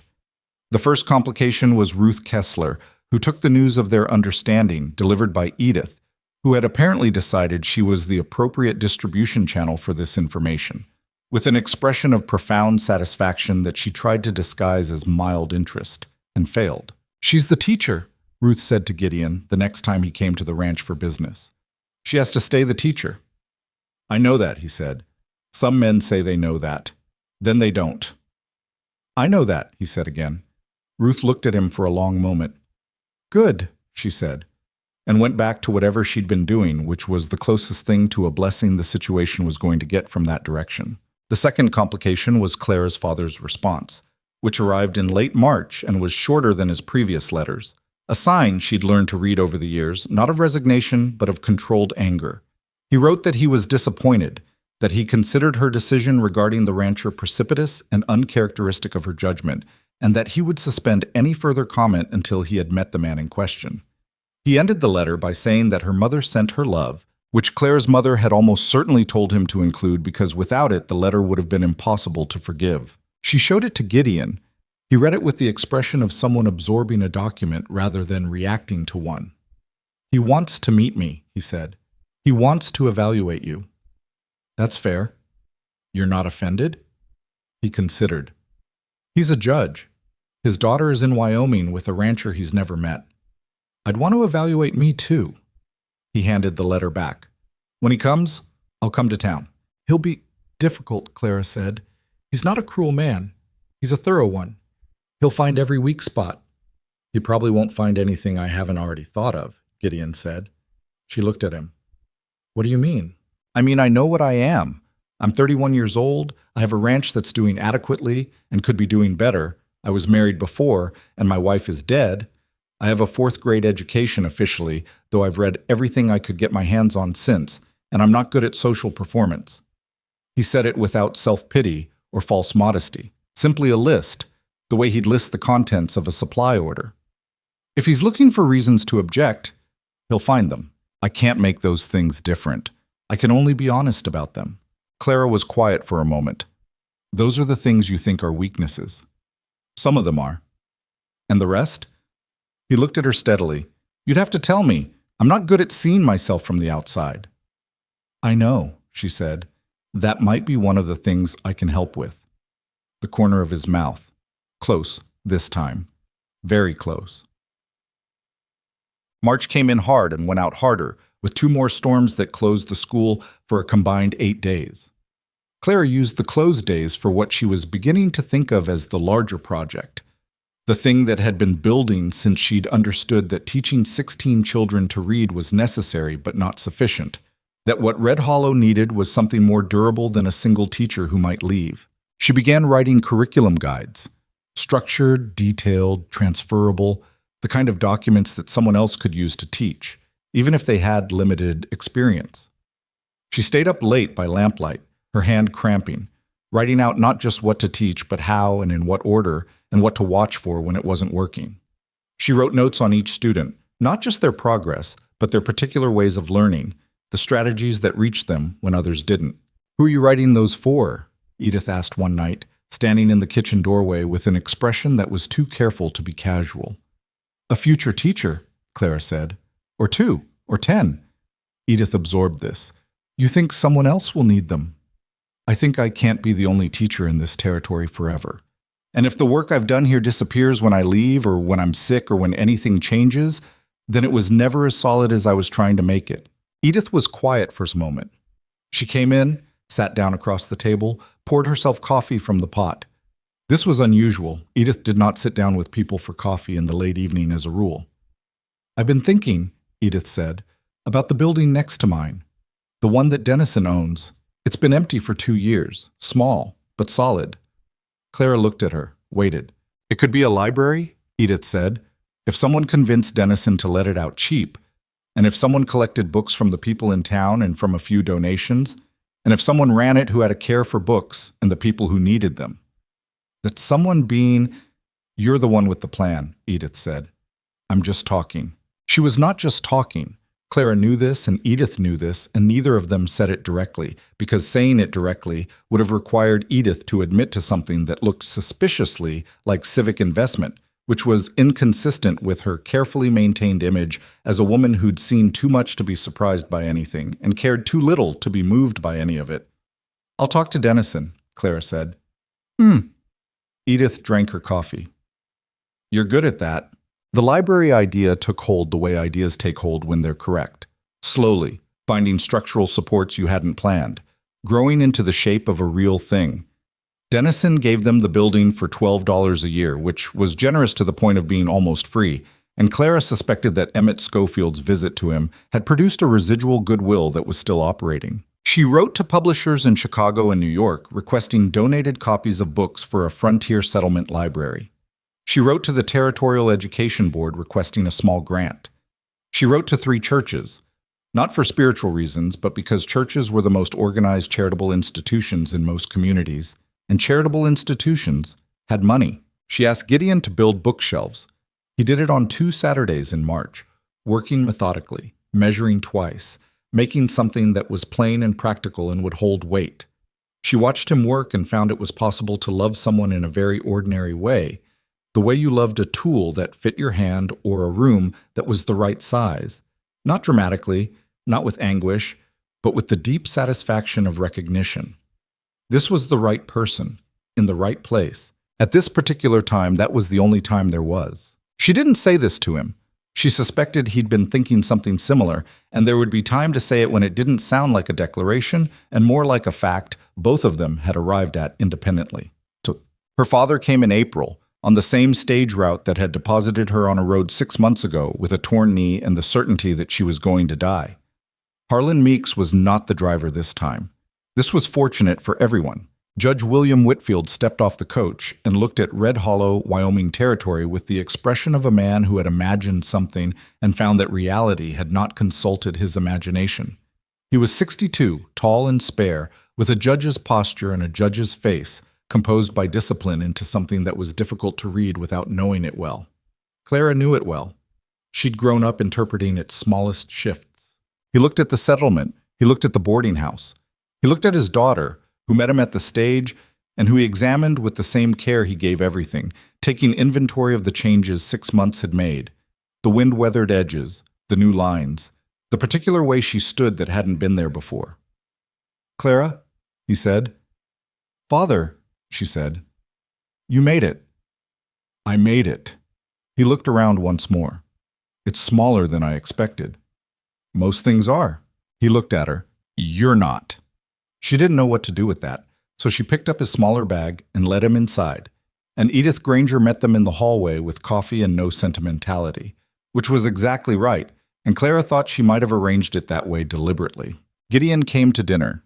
Edith cooked, an actual dinner, not the efficient fuel and heat operation that was her usual approach, but something that acknowledged the occasion without fussing over it. The judge sat at the head of the table because he was a guest, and because it was tactically unwise to seat him anywhere else, and Gideon sat across from Clara, and Arthur Pembroke was there because leaving him out would have been conspicuous, and including him provided useful dilution. The judge was civil. He was also thorough, as Clara had warned. He asked Gideon questions that were framed as conversation, but were structurally examination, about the ranch, its operations, its financial state, its history, about Gideon's history. He asked about Sarah, which was the most dangerous question, the one Clara had been dreading, and Gideon answered it directly, without deflection or excessive emotion. What had happened, when, what it had meant, and the judge listened with the professional attention of a man who'd spent decades evaluating testimony. After dinner, the judge asked to see the school. Clara took him. It was evening, the school empty, the lamplight yellow and insufficient against the large dark of the room. She watched her father walk the perimeter, the desks, the board, the patched window, the shelves of composition books. She watched him pick up a student's composition book from the pile she'd been grading and read several pages. He set it down. "This child writes well," he said. "For the age, better than most of the children at the Lancaster Academy." "She came to me unable to write her own name," Clara said. "That was 4 months ago." The judge was silent for a moment. He was standing at the teacher's desk, the kitchen table, the cracked rung chair, the current lesson plan in Clara's handwriting laid out on the surface. He was reading it, she realized. Just reading it, quietly, the way he read documents. Taking it in. "The rancher," he said. "He fixed the stovepipe, built the bookshelves you showed me." "Yes." "He didn't mention that." "He wouldn't." Her father turned. He looked at her across the lamplit room, and for a moment the judge's face let something through, not the thing he'd come here prepared to say, but something adjacent to it, something that had been revised in transit by the evidence of the evening. "Your mother wants you to come home," he said. I know. He stopped. This was unusual. Her father did not stop mid-sentence. I want you to be... He tried again. What I want for you is more difficult to articulate than I anticipated. Father, you're doing something real here, he said. It came out like a concession and like a discovery at the same time. I can see that. I didn't entirely believe it before I came. I thought you were... He made a small gesture. I thought you were being stubborn, which you are, inherently, a quality I recognize because I provided it. Despite everything, she almost smiled. You did. But it isn't only that. He looked around the room once more. At the desks, the composition books, the cracked chalkboard with tomorrow's lesson already half written on it, because Clara had done it before dinner. You've made something here. I'm still making it. Yes. A pause. The man, Hale, he won't ask you to give this up. No. You're certain. More certain than I am about most things, Clara said, which is saying something. Her father looked at her. Then he did something she hadn't expected, which was that he nodded. A single, slow nod that had in it the quality of a verdict reached after full deliberation. Not enthusiasm, not approval exactly, but acceptance, which from him was harder to arrive at and therefore worth more. Show me the library you're building, he said. She took him across the street, to the small empty building with the new shelves and the books beginning to accumulate. 43 of them so far, donated and purchased, and one sent by Arthur Pembroke's sister in Ohio, who'd read Clara's letter of request and sent 11 volumes with a note that said she wished someone had done this for her town when she was young. Her father stood in the lamplight and looked at the shelves. You'll need a catalog system, he said. I know. I've been designing one. Show me. She showed him. He had corrections, detailed, specific, drawn from 20 years of managing a courthouse's legal library. She wrote them down. They stood in the half-built library arguing about cataloging methodology for 40 minutes, and when they emerged into the cold night air, something between them had rearranged itself into a shape that was not what it had been before he arrived, and that fit better. She told Gideon about it the next morning. He listened, and when she got to the part about the catalog argument, that near smile appeared again. He sounds like someone I can talk to, Gideon said. He's difficult, Clara said, but he's fair, when given adequate evidence. Most people are. He was quiet for a moment. Clara. Yes. He reached into his coat and produced a small object, a ring, plain, silver, with no ornament. He held it out flat on his palm, the way he held things he was offering without demanding. I had this made in Cheyenne, he said, in January. I've been carrying it. He looked at her. I didn't know when the right time was. I'm not sure I know now. But your father's here and... He stopped. I don't want to wait anymore. Clara looked at the ring on his palm. She thought about a road in November, a dark sky, a man on a gray horse who hadn't looked back when she said she could walk. She thought about pipe joints and bookshelf nails and whiskey in a basin, and the way he'd said I came back because you were here with his teeth chattering and his lips still faintly blue. You've been carrying it since January, she said. Yes. That's 3 months. It was a long winter. She picked up the ring. I'll marry you, she said, on the condition that I continue teaching. That was never a condition I was going to argue against. And that if my father has opinions about the ranch's financial management, you listen to them. He's often right. All right? And that you stop pretending not to smile when something is actually funny. He looked at her. That's a harder one. I know. She closed her fingers around the ring, but I think you can manage it. He smiled. Actually smiled, full, unguarded, slightly crooked on one side, gone in about 3 seconds before he could stop it. But there. Undeniably there. She had the distinct impression she would spend the rest of her life trying to make that happen again, and that it would be worth the effort every single time. The wedding was on a Saturday in May, which in Wyoming meant the weather could do anything from snow to sunshine within the same hour, and in fact it did both. It snowed in the morning, a thin, apologetic dusting that melted before it settled, and then the sky cleared into something that felt like the territory's version of an apology for the winter it had put everyone through. Clara wore the pressed dress from her trunk, the one she'd left behind on the road in November, and that Gideon had retrieved the following day as promised, hauling the whole trunk back on the wagon in the middle of a storm with Flint expressing his opinion of the enterprise at every step. The dress had been folded in the trunk for 6 months and showed it. Edith had pressed it twice, and still there were creases in places that creases had no right to be. But Clara wore it without apology, because it was hers and it had survived the journey, and that seemed like enough qualification. They were married at the schoolhouse. This was Clara's decision, and she'd made it without extensive deliberation. The church was the obvious location, but the schoolhouse was what she'd built and what she was keeping, and she wanted the place where she'd chosen to start her life to be the place where the next part of it began. Reverend Hatch, who was the lean, travel-worn man who came through Red Hollow on a circuit and who'd passed through the settlement twice during the winter, performed the ceremony without fuss. The room held everyone who mattered. Ruth Kessler and her children, Walt among them, Walt standing with his hat in both hands, looking like a man who was trying not to feel things and failing. Edith Granger in the back, arms folded, wearing a hat Clara had never seen before. Dark blue wool, good quality, the kind of hat you saved for occasions. Arthur Pembroke. Della Morrison, who had come with Grace and who looked like someone still carrying an enormous weight, but choosing, that day, to set it down for a few hours. The Bowen family. The Purvis children, all 4 of them, pressed and uncomfortable in their best clothes. Several other families whose children had been in her classroom, or whose neighbors' children had been, or who had simply decided that whatever was happening in that schoolhouse was worth caring about. Lily Bowen stood near the front. She was 11 now, and she had, sometime in the past 6 months, crossed some invisible threshold from child to something not quite adult, but moving toward it, with the serious, evaluating gaze of someone who'd decided the world was a text worth reading carefully. She caught Clara's eye before the ceremony began, and she nodded.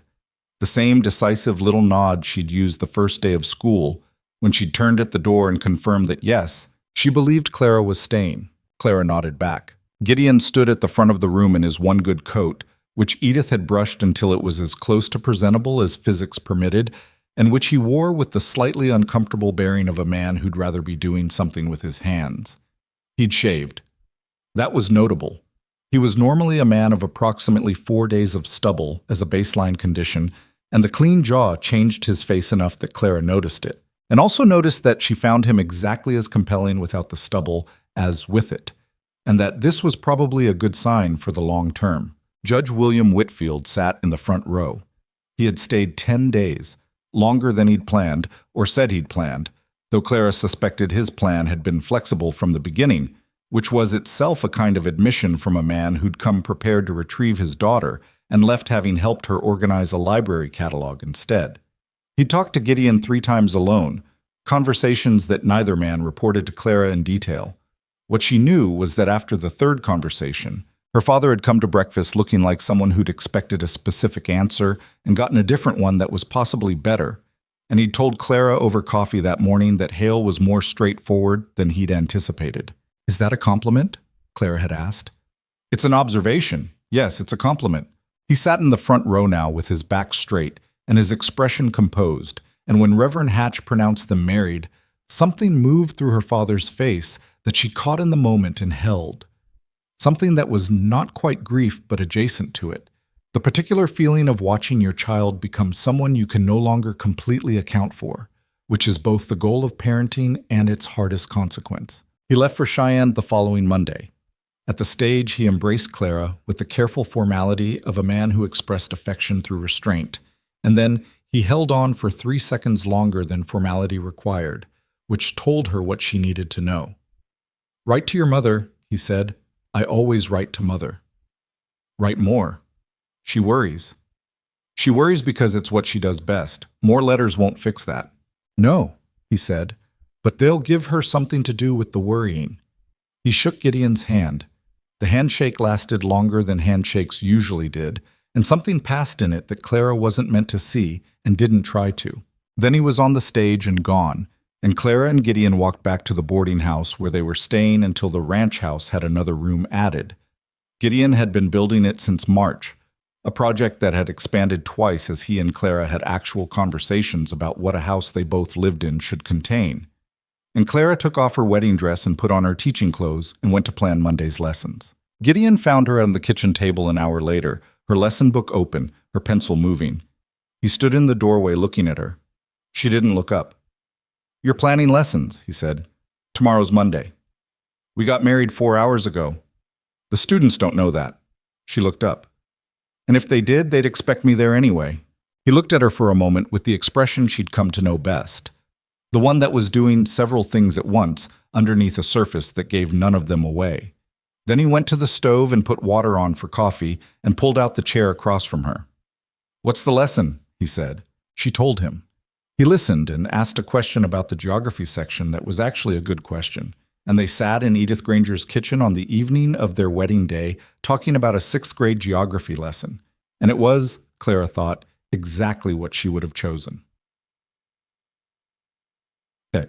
The first year of their marriage was not easy, but it was real, which mattered more. The ranch house addition took until July to finish, delayed by a load of lumber that arrived wrong cut and had to be returned, by a week of rain that turned the site to mud, and by Gideon's perfectionism, which Clara had identified early as both one of his best and one of his most inconvenient qualities. The room he built was solid and well-proportioned, with a window that faced east because Clara had said she wanted morning light, and 2 walls of shelving because there were already too many books for one wall, and she was planning to have more. They lived those months at the boarding house. Edith charged them half rate and pretended this was a business decision, which neither of them contested because contesting it would have required acknowledging that Edith was being generous, which would have embarrassed everyone. Clara's school expanded to 22 students that fall. The additional 6 were children from homesteads that had come in over the summer, 2 families who'd made the crossing from Nebraska and 1 from Missouri, all of them arriving in the territory with the specific combination of optimism and inadequate information that characterized most frontier settlers. Clara enrolled their children on the first day they arrived, without waiting for paperwork from the territorial board, reasoning that children didn't benefit from administrative delays and the board could document what had already happened after the fact. The territorial board, she had learned, was both indispensable and frequently behind.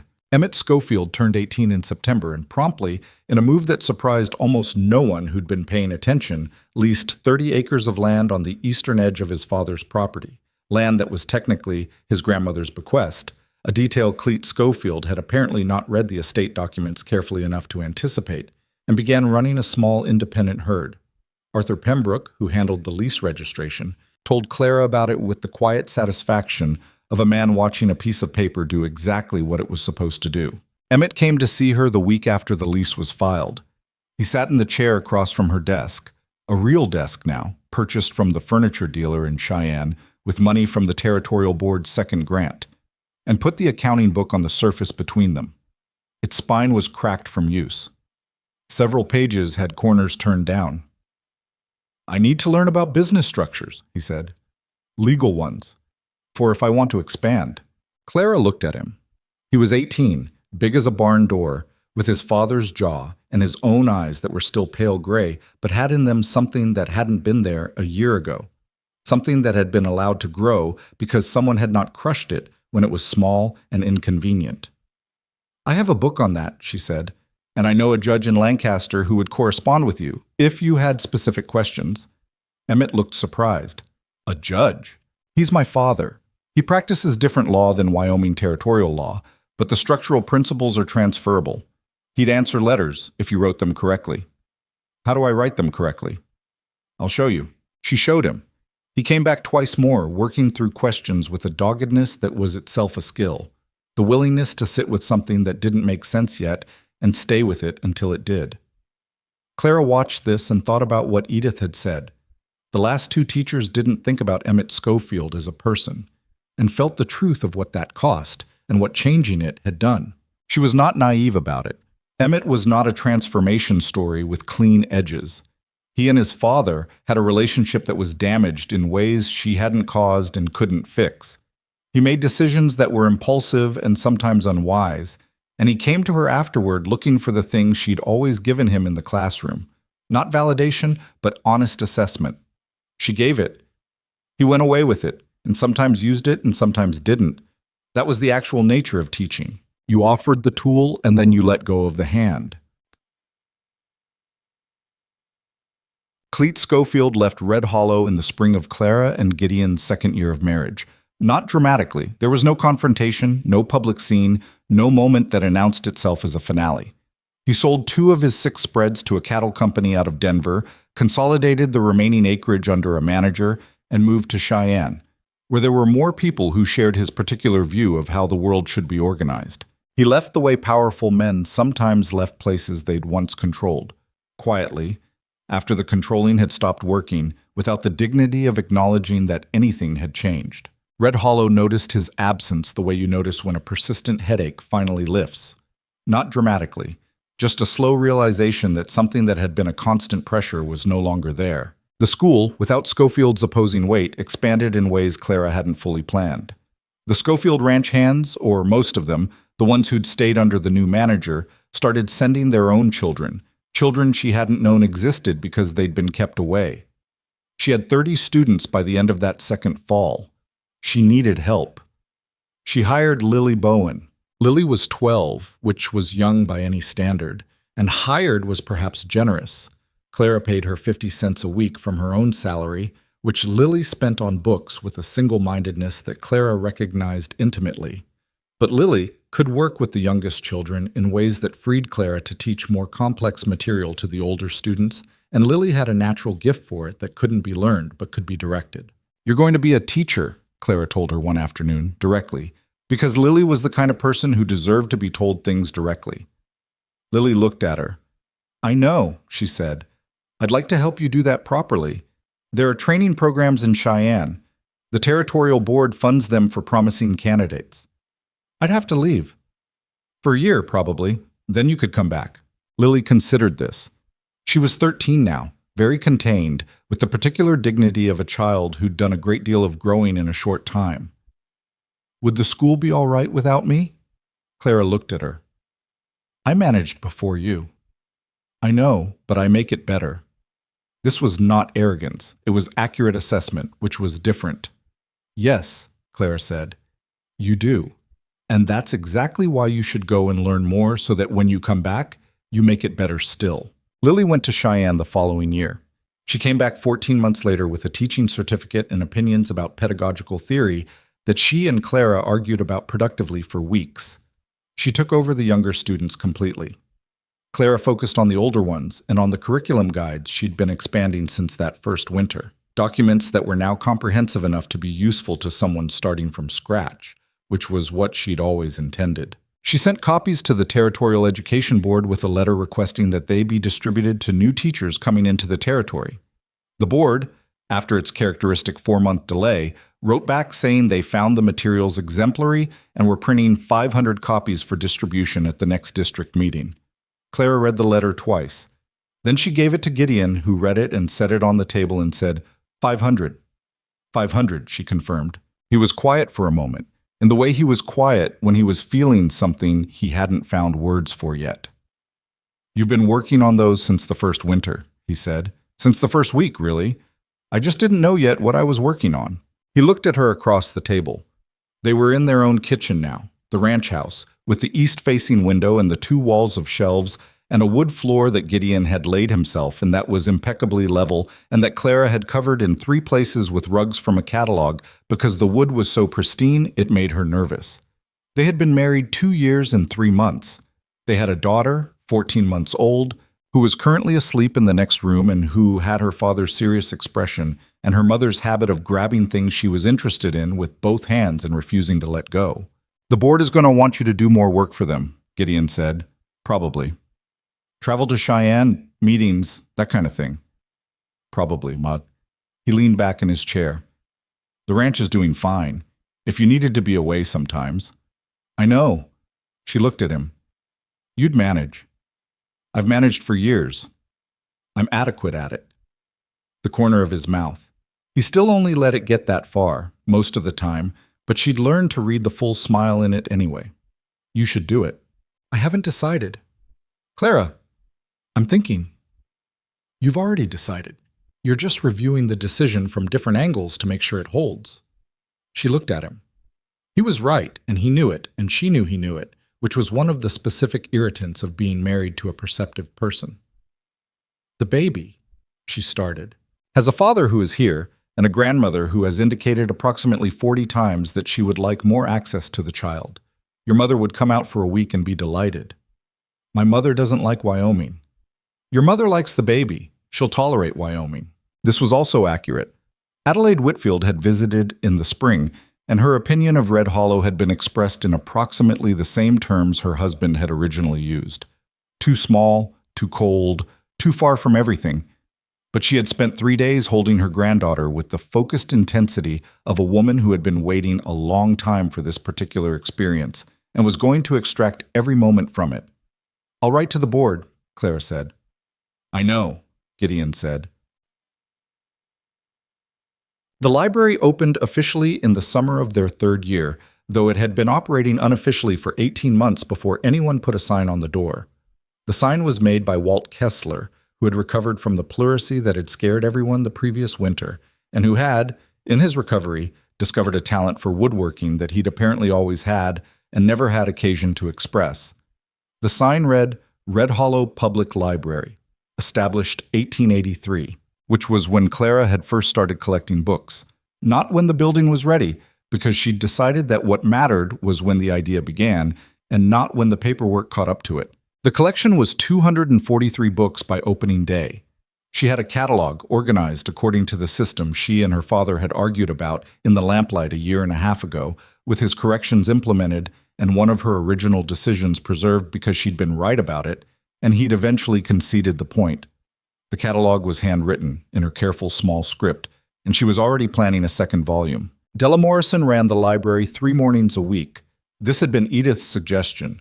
Quiet, delivered over coffee one evening with the same casual authority with which Edith suggested most things that turned out to be correct, that Della needed something that was hers, some work that required her presence and her competence, in the specific way that work can be what holds a person together when other things have come apart. Della had agreed without much conversation. She came in on her 3 mornings and organized and cataloged and talked to the people who came in, and something about her was incrementally different from the hollow-eyed woman Clara had found beside Emma's sickbed.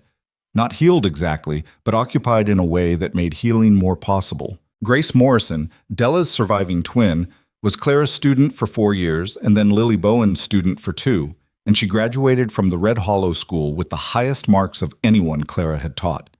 She was sent to the Territorial Teachers College on a merit scholarship that Clara had applied for on Grace's behalf without telling Grace she was doing it, and Grace had come to find her when the letter arrived, holding it in both hands, looking at Clara with an expression that was too full to contain. You didn't tell me you were applying, Grace said. I didn't want you to talk yourself out of it. Clara paused. You won't talk yourself out of going.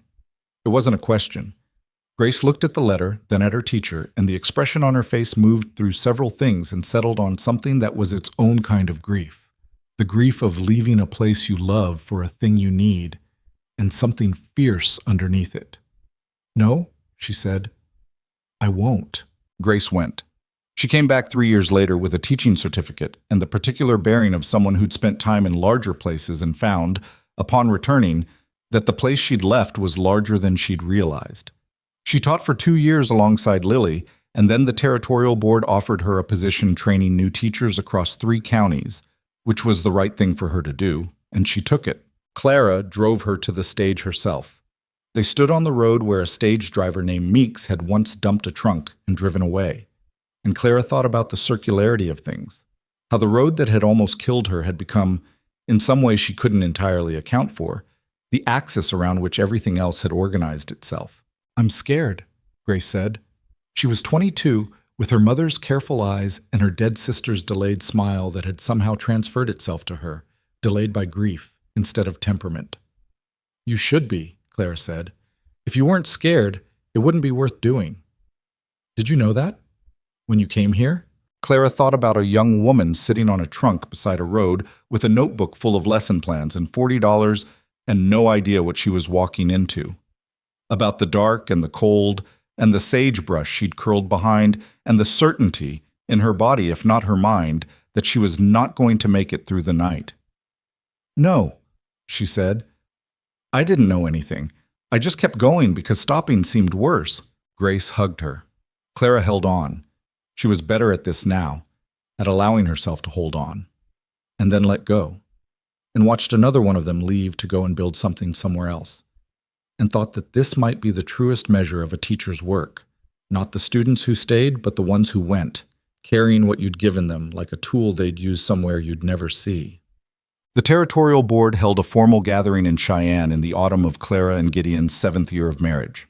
It was the first such gathering of its kind, an educational conference, they called it, with teachers from across the territory gathering for 3 days to discuss curriculum, resources, and the particular challenges of educating children in a landscape that seemed designed to make everything difficult. Clara had been involved in organizing it.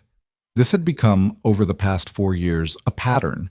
She would do work that was useful, the board would notice, and they would involve her in more work, which she would do while also teaching 30 students and running a library and raising 2 children. The second had arrived in their 4th year, a boy named Thomas, called Tom, who had his father's hair and his maternal grandfather's opinions about everything, and who was going to be either a lawyer or a significant problem, possibly both. She gave a talk on the second day of the conference. It was titled simply, Teaching in Difficult Circumstances, and it was the most honest thing she'd ever put in front of a professional audience. Not a set of best practices or an enumeration of her successes, but an account of what it actually looked like to try to build something in a place that wasn't sure it wanted what you were building. She talked about Emmett Schofield and what it had cost to not give up on him. She talked about Emma Morrison and what it meant to lose a child and keep the classroom open the next day anyway. She talked about the specific exhaustion of being doubted, not dramatically, but continuously, by the accumulated weight of small skepticisms from people who'd seen teachers come and go and had reasonable evidence for their skepticism. She talked about why she'd stayed. Not in grand terms, she'd learned to distrust grand terms, which were useful for convincing audiences and inadequate for sustaining actual effort. She stayed because the students came back. She stayed because Lily Bowen became a teacher. She stayed because Grace Morrison went out to train other teachers. She stayed because there was a library with 243 books, and then 300, and now approaching 400, that hadn't existed before. She stayed because stopping was not a thing she was built for, and because the life she'd built was the right size and the right shape for the person she actually was, as opposed to the person she'd been expected to become. There were 43 teachers in the room. Some of them had been out here for years. Some of them had arrived recently with the same careful certainty she'd had at 20, the certainty that dissolved when you met the actual situation. All of them were tired. Most of them were doing work that nobody in an office in Washington would ever account for, that wouldn't appear in any report as a number that meant something, that consisted mostly of showing up on cold mornings and trying again. When she finished, the room was quiet for a moment in the way rooms were quiet when something true had been said and needed a second to settle. Then they asked questions. Good questions, real ones, the kind that came from people who were in the same difficulty and wanted to know how someone else was navigating it. She answered them honestly, which meant sometimes saying she didn't know, which she'd learned was more useful than pretending. Gideon had come with her to Cheyenne. He was in the back of the room. He'd slipped in after she'd started, not wanting to be conspicuous, and she hadn't known he was there until she was answering the 3rd question and caught his face in her peripheral vision. He was sitting in the last row with his hat on his knee, listening with his particular quality of attention, and when she caught his eye, he did the thing, just the corner of his mouth, barely perceptible, gone immediately. She finished the session and they walked out into the Cheyenne afternoon, which was cold and bright, the mountains visible to the west in the clear autumn air. "You didn't tell me you were coming to the talk," she said. "I wanted to hear it." "You've heard most of it before, in one form or another." "Not like that." He was quiet for a moment, walking beside her with his hands in his coat pockets. "You said something about why you stayed." "I said a lot of things about why I stayed. The part about the life being the right size." He paused. "Did you mean that?" She looked at him. He was asking it carefully, which meant it mattered to him in a way he hadn't quite named. She thought about how to answer it and then decided to answer it the way he answered things, directly, accurately, without softening. "The life I have," she said, "is the only one I've wanted. Not the one I imagined when I came out here. What I imagined was smaller, more limited. I thought I wanted to prove something. I didn't know yet that what I actually wanted was to build something. She paused. You're part of what I built. The school is part. Tom and the baby are part. The library, Lily, Grace, all of it is... She stopped. Yes, I meant it. He nodded, kept walking. Gideon. Yeah, say something. I just said a thing. I know. He was quiet for another few steps. Then, I had nothing 3 years before you came. I was doing the next necessary thing because there wasn't another option. I had the ranch and Walt Kessler and Flint and my dog, and I told myself that was a life. Another pause. It was a way of staying alive. It wasn't a life. You're the difference between those two things. The mountains stood at the edge of the sky. The street was full of Cheyenne's particular October noise. Clara walked beside the man she'd married, who had said the most honest thing she'd heard him say, and she reached over and hooked her hand through his arm the way she did when they walked through town. Not for warmth or support, but because it was the right place for her hand to be. And they walked the rest of the block without talking. 7 more years passed. The school grew and changed and grew again. Lily Bowen taught there for 12 years before she left to run a territorial teachers institute in Laramie, and she trained 43 teachers before she retired, and most of those teachers went on to run schools of their own, and some of them trained teachers in turn. The number wasn't calculable in a way that would fit on a report, but it was real. Red Hollow itself changed slowly. The way places changed when the people in them decided to stay and build rather than wait and see. New families came. Some of them stayed. The saloon that was also the post office and the doctor's office became just a saloon when a proper doctor arrived and set up practice. A young woman from Ohio named Dr. Frances Adler, who had studied medicine in Philadelphia and who was the subject of almost exactly the same kind of skepticism that Clara had encountered 14 years earlier, and who handled it with a similar combination of competence and stubborn refusal to be discouraged. She and Clara became friends immediately. In the efficient way that women in isolated places sometimes became friends, recognizing each other across a room full of doubt with the relief of people who'd expected to be more alone than they turned out to be. Harold Dennison died in the winter of the 7th year and left the schoolhouse lot to the Territorial Education Board outright, in his will, with a note that Clara was shown by Arthur Pembroke, by now the Territorial Land Commissioner, a position he'd grown into with the quiet determination of a man who'd been underestimating himself for decades. The note said simply, "This land should be used for learning as long as there is anything worth learning." Clara put the note in the school records, where it remained. Emmett Schofield's ranch grew to 300 head by the time he was 25. He married a woman from Nebraska who was, by all accounts, considerably sharper than he was, and whom he appeared to regard with the specific admiration of someone who knew he'd gotten the better end of an arrangement. He sent his children to school, both of them. His daughter first, which was the part that Clara considered the real measure of what had changed. Cleet Schofield died in Cheyenne in the 9th year. Clara heard about it from Arthur in a matter-of-fact way and received the information in the same manner. She had not hated him, she'd understood him, which was different, the understanding of someone who'd stood in the specific position he wanted to undermine and had needed to comprehend his methods in order to survive them. She didn't go to the funeral. She sent Emmett a brief note that said, "I'm sorry for your loss. I hope you are well." He wrote back 3 sentences. The last one said, "He wasn't all bad. He just thought small." She read that and felt something she couldn't entirely categorize, some complicated human mixture of grief for what people built themselves into when they were afraid, and relief that the person who'd written those words had found his way to a bigger thinking than his father had allowed. Unforgettable? The honor came on a Tuesday in October in the 14th year. Clara was teaching when the delegation arrived. A man from the Territorial Board, a woman who'd been introduced as the new superintendent of territorial education, and Arthur Pembroke, who was carrying a folder and looking like someone trying not to be visibly pleased with himself. They waited in the back of the room while she finished the lesson she was in the middle of, because she was in the middle of it and the students didn't deserve to be interrupted, and the delegation waited, which she noted with approval. She dismissed the students at noon.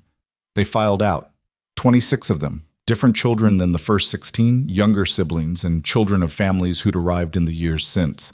Different faces, but the same variety of expressions she'd learned to read. The watchful, the eager, the quietly struggling. The ones who were almost there and didn't know it yet. The superintendent's name was Marion Voss. She was about Clara's age, mid-30s, with a direct way of speaking that Clara recognized as the manner of someone who'd spent time being talked around and had decided to stop allowing it. "The board has voted," Voss said, "to name you a distinguished educator of the Wyoming Territory. It's the first time we've given this designation to a single teacher." Clara looked at her, then at Arthur, who was looking at the ceiling. "Arthur," she said, "I may have submitted some documentation," he said to the ceiling. "Arthur." "You've been doing the work for 14 years, he said, looking at her now with the slightly embarrassed defiance of a man who had done something good and was bracing for the reaction. Someone had to say so in the right format. Marion Voss continued, "The designation comes with a formal certificate, a small stipend, and more substantively, a standing invitation to advise the board on educational matters across the territory. Your curriculum guides are currently being used in 63 schools. We'd like to formalize your role in developing the next set." Clara was quiet for a moment. The classroom was empty now, the desks bearing the small evidence of 26 children, a forgotten pencil, a composition book left open, the chalk residue of the morning's lessons still on the board. Outside the window, Red Hollow went about its Tuesday afternoon, a cart on the street, voices from the general store, the sound of someone hammering something somewhere. "I'm still teaching," she said. "Of course," Voss said. "This is advisory work. We're not asking you to leave the classroom." "I want that in writing." Voss looked at her. Something moved across her face, the beginning of a smile, the kind that came from recognizing something. "I'll have it drafted today." Cousin. That evening, Clara sat on the step of the ranch house in the October dark, the cold beginning to come down off the mountains the way it always did this time of year, the first serious announcement of winter. Tom was inside, doing something that involved a great deal of noise and occasional laughter. He was 11 now and had inherited his grandfather's thoroughness and applied it to being as disruptive as possible, which his father handled with the equanimity of a man who'd decided a long time ago that things that couldn't be fixed would be survived. The baby, who was not a baby anymore but 7 years old and called Annie, and who had discovered books at age 5 with the intensity of someone finding a thing they'd been looking for their whole short life, was inside with her father. Gideon came out and sat beside her. "You're cold," he said. "I'm thinking." "You're doing both." He put his coat around her shoulders, which was the kind of thing he did without comment, without expecting acknowledgement, as a basic management of the situation. What did they actually say? Arthur gave me the version where he uses a lot of words to say a simple thing. She told him, directly, in the way she'd always preferred. The designation. The advisory role. The 63 schools using the curriculum guides. Gideon was quiet. Not the weighing quiet or the thinking quiet, but a different quality. The one that was almost rare. The one that meant something had reached past the management. 63 schools, he said. 63. He looked out at the dark. The mountains were invisible but present, felt rather than seen, the way large things were sometimes more real in the dark when you couldn't reduce them to outlines. "You came here on a broken-down stage with a wrecked knee and a bundle of books," he said. "And $40. And $40. A pause. "You were going to die in that field." "I wasn't going to die. I was going to have a very bad night." He looked at her. "Clara, I was not going to die," she said. "I had decided." The corner of his mouth. The real smile this time, fuller than usual, lasting longer. The one she'd spent 14 years learning to produce by saying the exactly right thing. "I know you had," he said. "That's what I mean." She understood what he meant. She'd always been more aware of it than she let on. The specific narrowness of that first night, how close it had been, how different everything would be if Flint hadn't stopped and turned his ears south toward a shape that didn't belong to the landscape. She didn't dwell on it. Dwelling was not how she was built. But she carried it, the way you carried things that had shaped you, not as a burden, but as a reference point. A beginning. She leaned against him. He put his arm around her, easy and familiar. The way they'd learned to be with each other over 14 years of the specific daily negotiation of two people who were both strong-willed and who'd decided that being together was worth the work. 63 schools, she said. 63, he said. Inside, Tom made an enormous noise and then laughed, and Annie said something indignant that carried through the wall, and somewhere on the road into Red Hollow, a late traveler's lantern moved through the dark. Clara watched it and thought about roads, the one she'd walked in November, the one Grace Morrison was on somewhere in the territory, the ones her curriculum guides had traveled to schoolhouses she'd never see, carried by teachers she'd never meet, reaching children whose names she'd never know. She thought about a 20-year-old woman standing beside a trunk on a frozen road with $40 and a notebook full of lesson plans, and the particular stubbornness of someone who has decided, without fully understanding why, that this is the place, and this is the work, and this is the life. She'd been right, not about everything. She'd been wrong about plenty, had miscalculated and misjudged and made decisions she'd revised and decisions she couldn't revise, and some that had cost more than she'd expected. The frontier was not a place that rewarded perfection, and she was not a person who'd arrived with it. She'd arrived with stubbornness and intelligence and the willingness to keep revising her understanding of a situation until the situation yielded something she could work with. That turned out to be enough. More than enough. It turned out to be everything. The lantern on the road grew smaller and disappeared, carried by someone going somewhere in the dark, the way people always were, moving through what they couldn't see towards something they could only approximate, keeping going not because they knew the end, but because stopping was not the answer. Red Hollow settled into its October night. Inside the ranch house, two children who didn't know yet what their lives would contain went about the loud and careless business of being children. The man beside her on the step was warm and present, and as always saying more in his silence than most people said out loud. Clara Whitfield Hale sat in the October dark outside the life she'd built from a November catastrophe, and a frozen road and a broken window and one stick of chalk and the sheer, unreasonable refusal to be anything other than what she'd decided to be. She had no way of knowing, sitting there, exactly what the work she'd done would grow into. How many teachers Lily's Institute would train, how many schools would use the curriculum guides, how many children would learn to read in rooms she'd never see. History didn't show you those things in the moment. It showed you the next necessary thing, and the one after that, and you did them. And somewhere downstream, the accumulation of necessary things became something larger than any single person's plan. What she knew right now, on this step, in this cold, was simpler than history. She was here. She had stayed. She had built something real, and the road that had tried to end her 14 years ago had only turned out to be the first mile of a much longer walk.